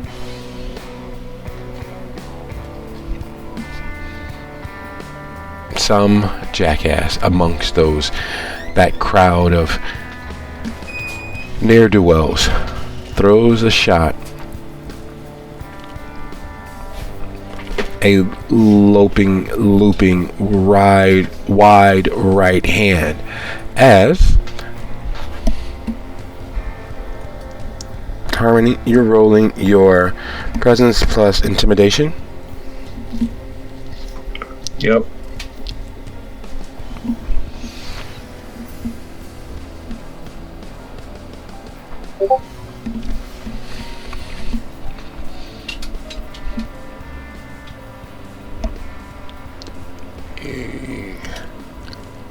Three. You are, in fact, Fender outcome of 0 both ways. Here's the question. That wide, wild, loping right hand from the kid who clearly plays baseball. He's just taller than the average football player, just shorter than the average basketball player. His build is somewhere in the middle between a swimmer and a track and field star. Muscled, lithe, but just wide enough through the shoulders to, well, show the promise of what continued healthy activity and training would do. Of the three of you, who is, well, closest? Because as Hazel and Harmony put up the brave front and stall and seek to intimidate, the reckless abandon of youth rears its ugly head, and, well, hurt feelings typically means hurt physicality, faces, jaws, necks, bodies. Kids are wild. They're unpredictable. They have every reason to believe that they will live forever and no faith in that potentiality all at once. That is what Odin, Mr. Wednesday, taps into. That's what he whips up in them. That's what he gets going.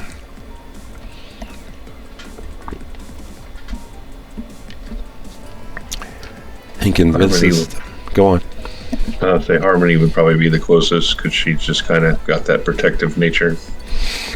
So as she's shaming and putting them in their place, she catches the movement out of the corner of her eye a half second too late as the fist smacks against the space between her chin and her clavicle, sending her head whipping around.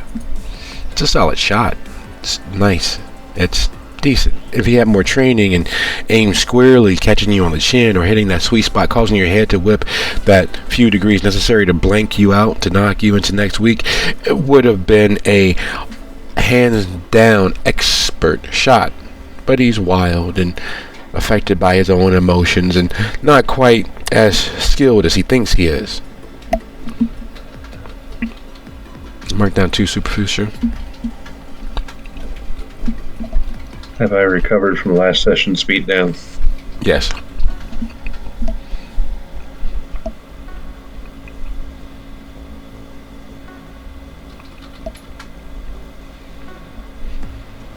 Alrighty.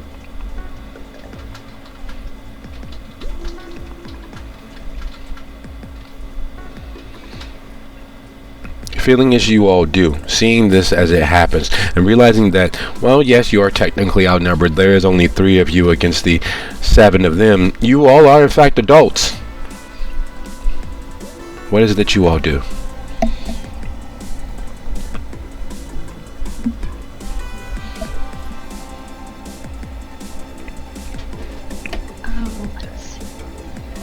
All imagine Aurora is kind of staggering to her feet after that slam into her with the magic. And that puts her in a pretty shit mood, and she's targeting the boy that just took a swing, and she's going to make him think he's drowning.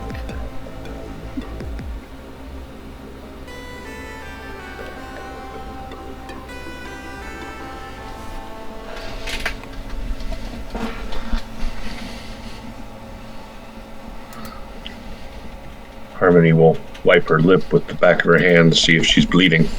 She will say, she is. She'll say, striking a woman is cold. I know cold. And then she will activate Mantle of Frost.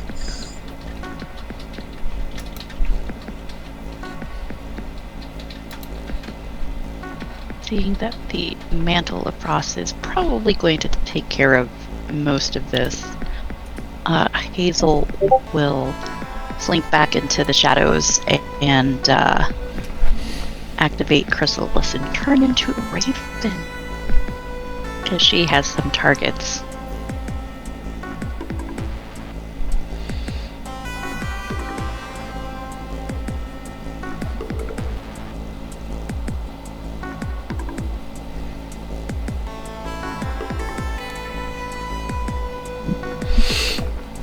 Or do you need to spend any glamour for your contract?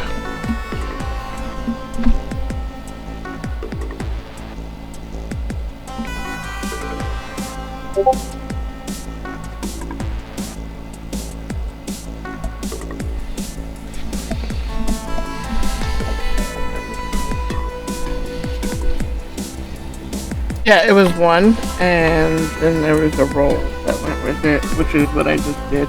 Mm-hmm. And it's contested for 1 turn, so they can try to fight it. Of course. But, yeah.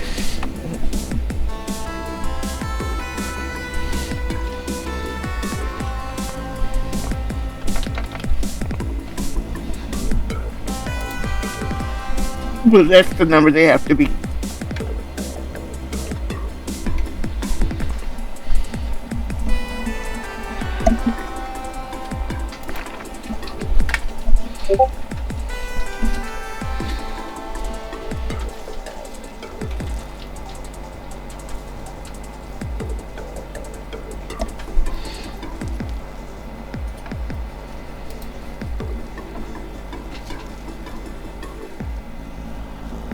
Several things happen at once, as they always do.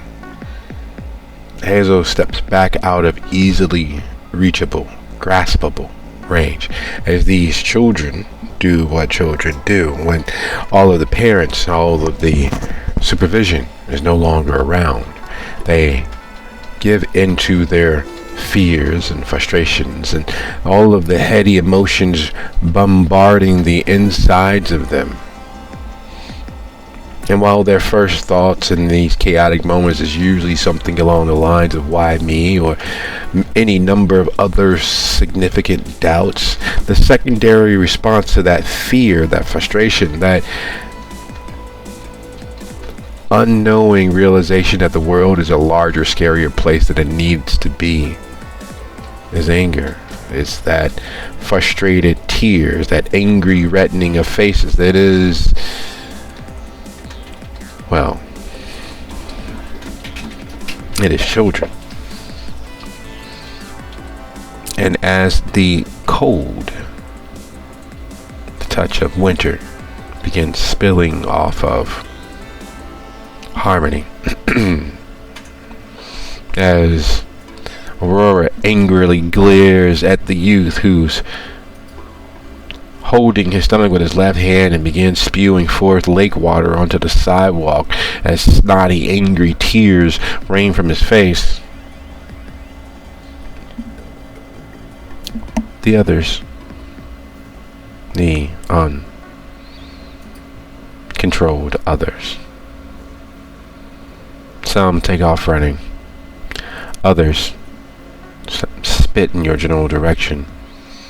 But he glowers and glares at you both as he just doesn't feel right. The spew that's coming from him, fresh lake water, freezing into droplets and icicles.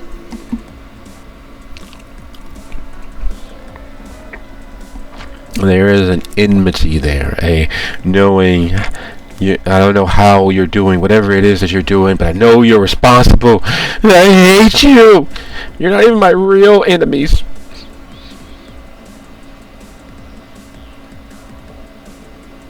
And the caw of a raven, the hoarse caw, takes flight behind you all, the shadow shifting into a slightly larger, stronger raven, taking skyward, the flap of its wings, the only sound.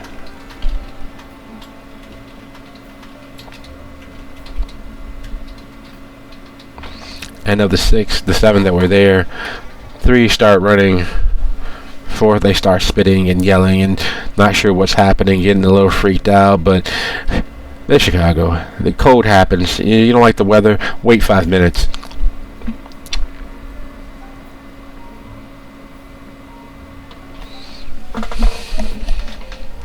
What is it that you all are doing? Hazel is soaring up so that she can get a good dive on the 2 girls chit-chatting on the phone, and she is going to attempt to snatch a phone.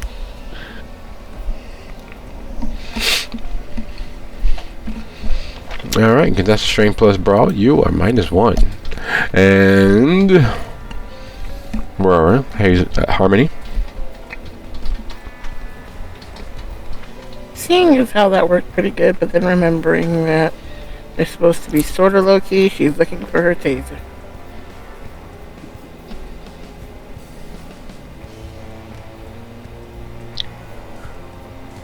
Harmony will spit some frozen blood onto the sidewalk with a smirk and say, "It's only going to get colder, boys. Run along now." Be so kind of just go ahead and roll your manipulation, intimidation, plus your word. Or, well, your mantle, sorry.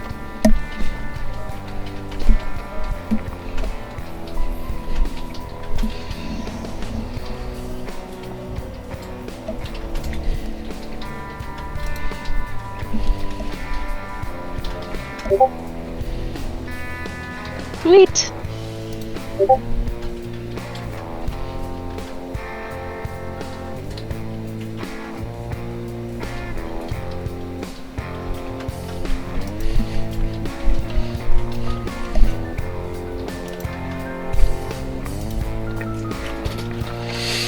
And while this roll is decided, or would you be so kind as to go ahead and roll your dexterity plus weaponry, please?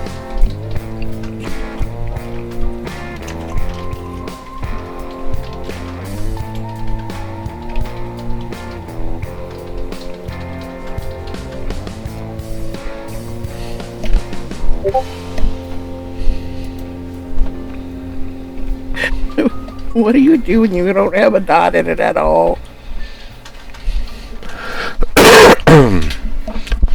Roll away. With just your stat, unfortunately.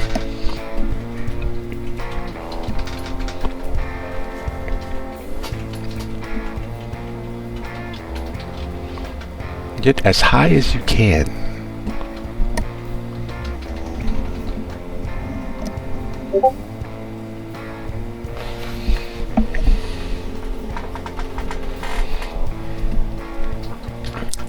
Several things happen at once, as is always the case. Witnesses later, it all happened so fast.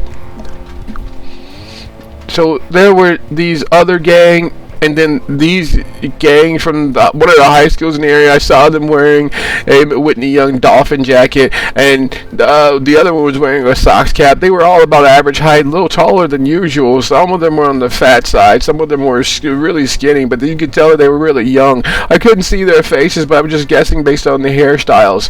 They were long and short and wild and neat, and it looked It is a blur of action, a frenetic bit of things happening. There's a raven, a bird, something swooping, a hawk. It came right out of the sky. I saw it. Races at nearly the speed of thought, dive bombing the two girls a little bit more than a quarter of a block away. As Hazel attacks, swooping through the sky like a heat-seeking missile to grab that phone, the taller of the girls pushes her friend and begins trying to shadow box the swooping raven, catching it across the wing, sending it sprawling into the building onto its back. The moment that happens, as that's actually happening, Aurora lunges forward, the electricity of her taser crackling and clicking and causing all sorts of sparks to happen as the air is suddenly colder than she had expected, moving through the distance of where she was to where she wants to be. That small spark of electricity combining with that sudden snap of cold spreading and crawling across the concrete as Harmony holds her ground imperiously, summoning up all of that hostile, intimidating beauty of the essence of cold, the cold realities of war given flesh. The boys, the girls, the youths, out of their mind with the natural increase of hormones and lack of supervision, lash out. Instead of connecting with Harmony's chin, sends the taser sprawling from Aurora's hand, sliding across the now icy patch of ground, the water only adding to how slick the sidewalk is suddenly becoming.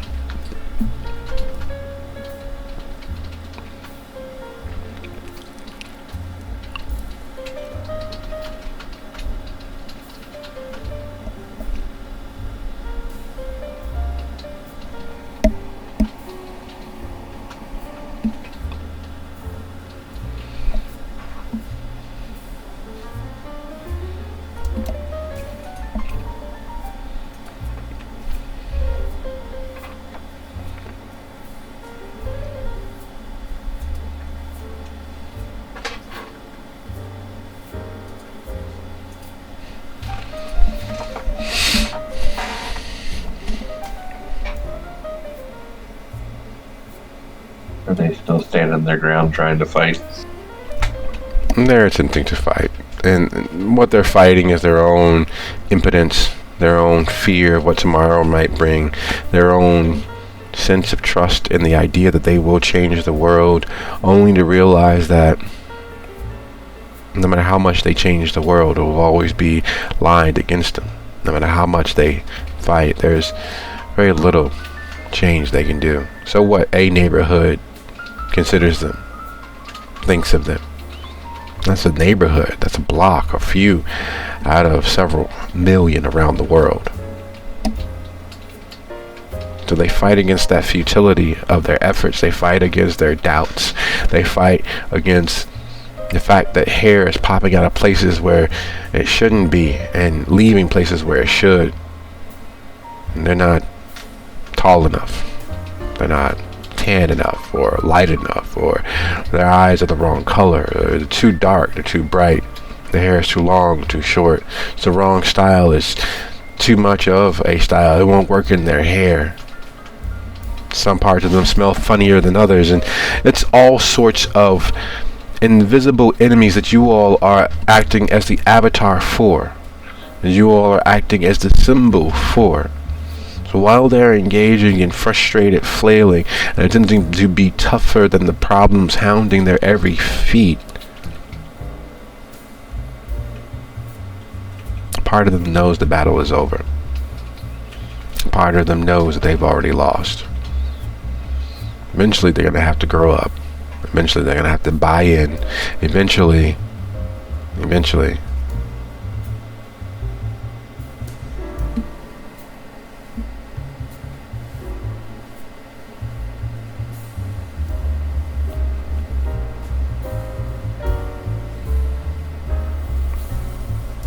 Well, as the cold deepens and everyone is affected by what is now a -3 dice penalty to all rolls. Harmony, who is not affected by this, will just kind of keep herself light on her feet and nimbly dance out of the way of the blows. Eventually, the cold is going to take them. The cold eventually takes everything, and is the avatar of death that most embrace. The absence of heat. There's a certain personal vanity that slips away when concrete meets feathered back. There's a certain, how are they able to fucking do that? And there's a part that, as you shake off the blow, clearly not as damaged as you might have been had you been some other avian, had you been just a hair lighter, of how fucking dare you. And they take off running. And Aurora, you just bought that taser. There's no money back. You don't know how you explain the scuff and the skids along the edges of its plastic body. And how fucking dare he put his hands on you? Well, he didn't actually touch you. It kind of just hit your hand. But still, that's a touch. How these kids need manners.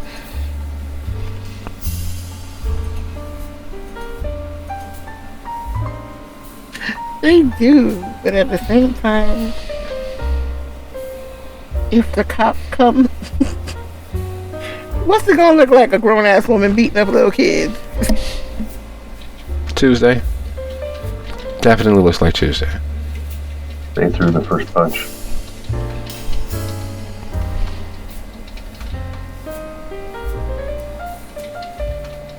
As an aside, as they run off, I will yell behind them, "Tell Wednesday only a coward hides behind a wall of children."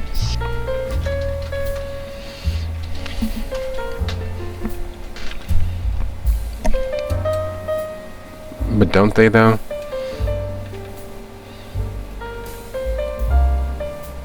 Getting them to do your dirty work for you.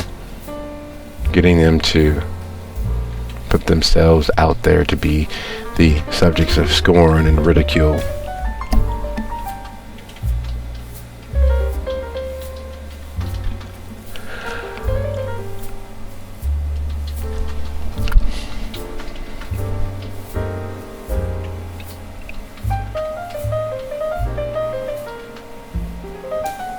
And I suppose if they've all run off, I will drop my mantle because I don't want to freeze my own people to death. Why not? They can take it. It'll be fine. Right. No, water. Right. I should be out of range, plus it takes like 3 turns for it to actually give me any sort of penalties, so...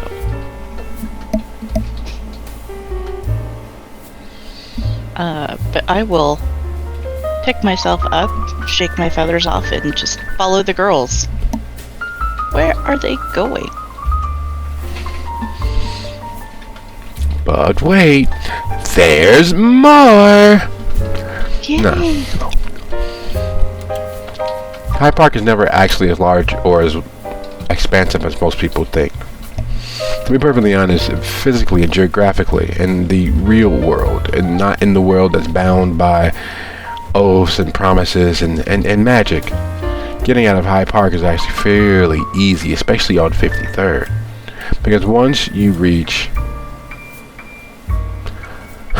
excuse me.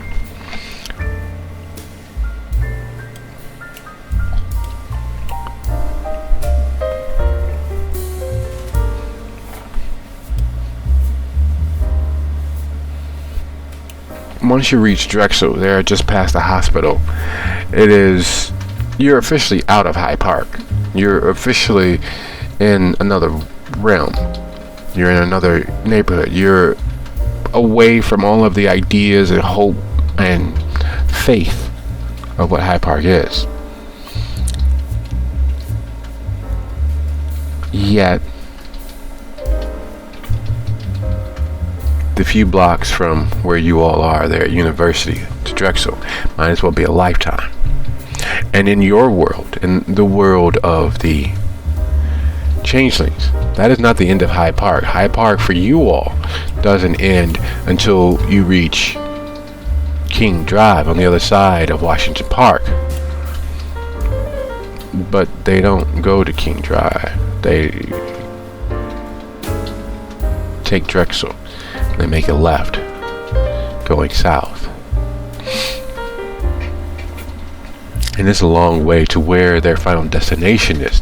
The trick and the question is, do you stay with them as they hop a bus and hop off the bus without paying and cause all sorts of unnecessary, unneeded chaos? Should be so kind. Absolutely. Should be so kind as to go ahead and roll your resolve plus survival. You're effectively tracking them through the city. You're effectively tracking them as they cross one boundary and break one taboo after the other. Many people turning a blind eye because they are still youthfully children. They are still youthfully female. They are still youthfully, when I was their age, we used to hop at turnstiles and they get a small bit of a pass because they're not as loud nor as boisterous nor as proud and wild as they were in the company of their friends and associates.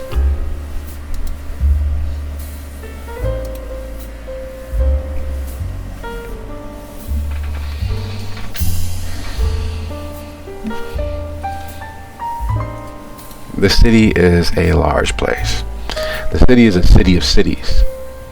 And as the bus of their own crosses over into the West Woodlawn area, effectively hitting 63rd,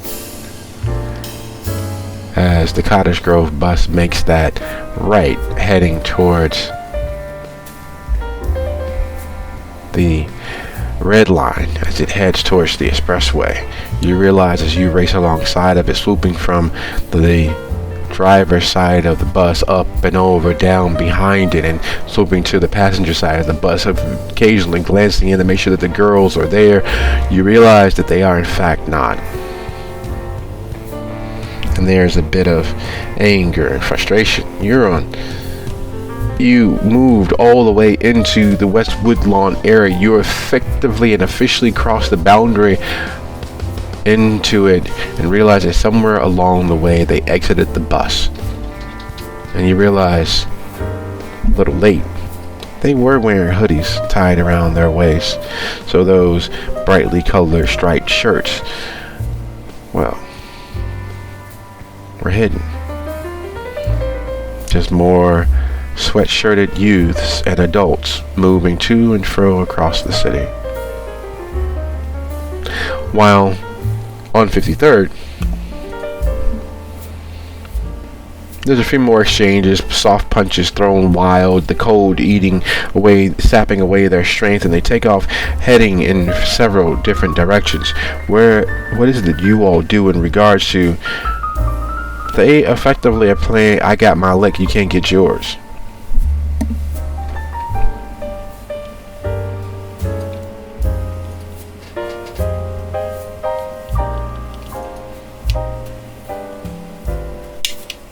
Well, it seems like they want to chase them, but at the same time, we'd be chasing them to heaven knows where, and how much backup they might or might not have. I'm gonna pick up my taser, and we should probably try to find Hazel.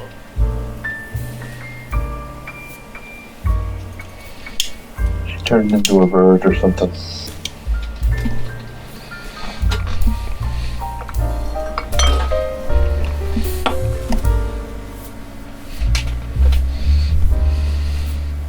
Of course she did. Well, I wonder how that would work. If I call her and she's a bird, does her phone ring or vibrate in her feathers? I don't know. Maybe we should try it. And she tries to call Hazel. Straight to voicemail, almost as if she's ignoring you.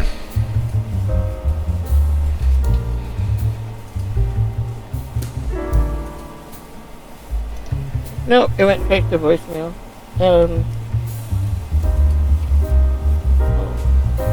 don't know. I mean, what do you want to do? Like, you're like the battle commander sort.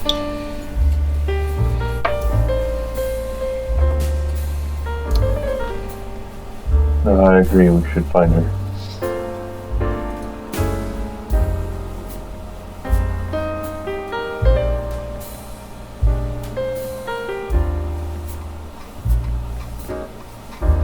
She went that general direction. I think she was after the girls. Which way did they go? I wish I could tell you, but I was in the middle of getting my taser smacked out of my hand, and now I'm having to pick it up. So I didn't quite see where they went. Me and my busted lip feel bad for you, Taser.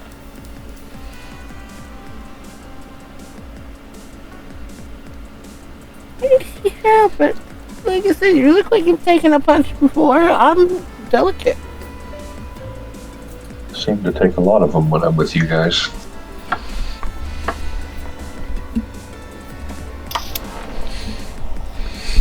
And as that thought settles over you, you realize what Mr. Bridger is going to say. You realize what care you'll be falling into the arms of. You'll know that you'll start to itch underneath all of the attention. Especially being as every time someone takes into consideration your startling icy beauty, it reminds you of all that you once had and all that you once were. You were a slave in a golden cage, but you were still a slave. You were the spirit of battle given to the men to lead them towards whatever victory of the moment mattered. But none of it was actually you. None of it was actually for you. His attentions are yours, are for you, yet they come with so many strings. Little small shackles made of care and adoration for who you are. For the opportunity of learning you so very, very much.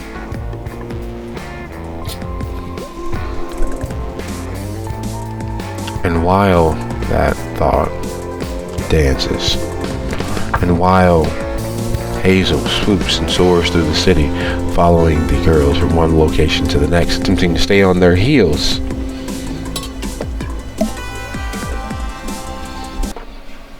I'd like to thank you all for a lovely episode, and I'll see you guys next week. Thank you very much. Good night, everybody. Good night. No.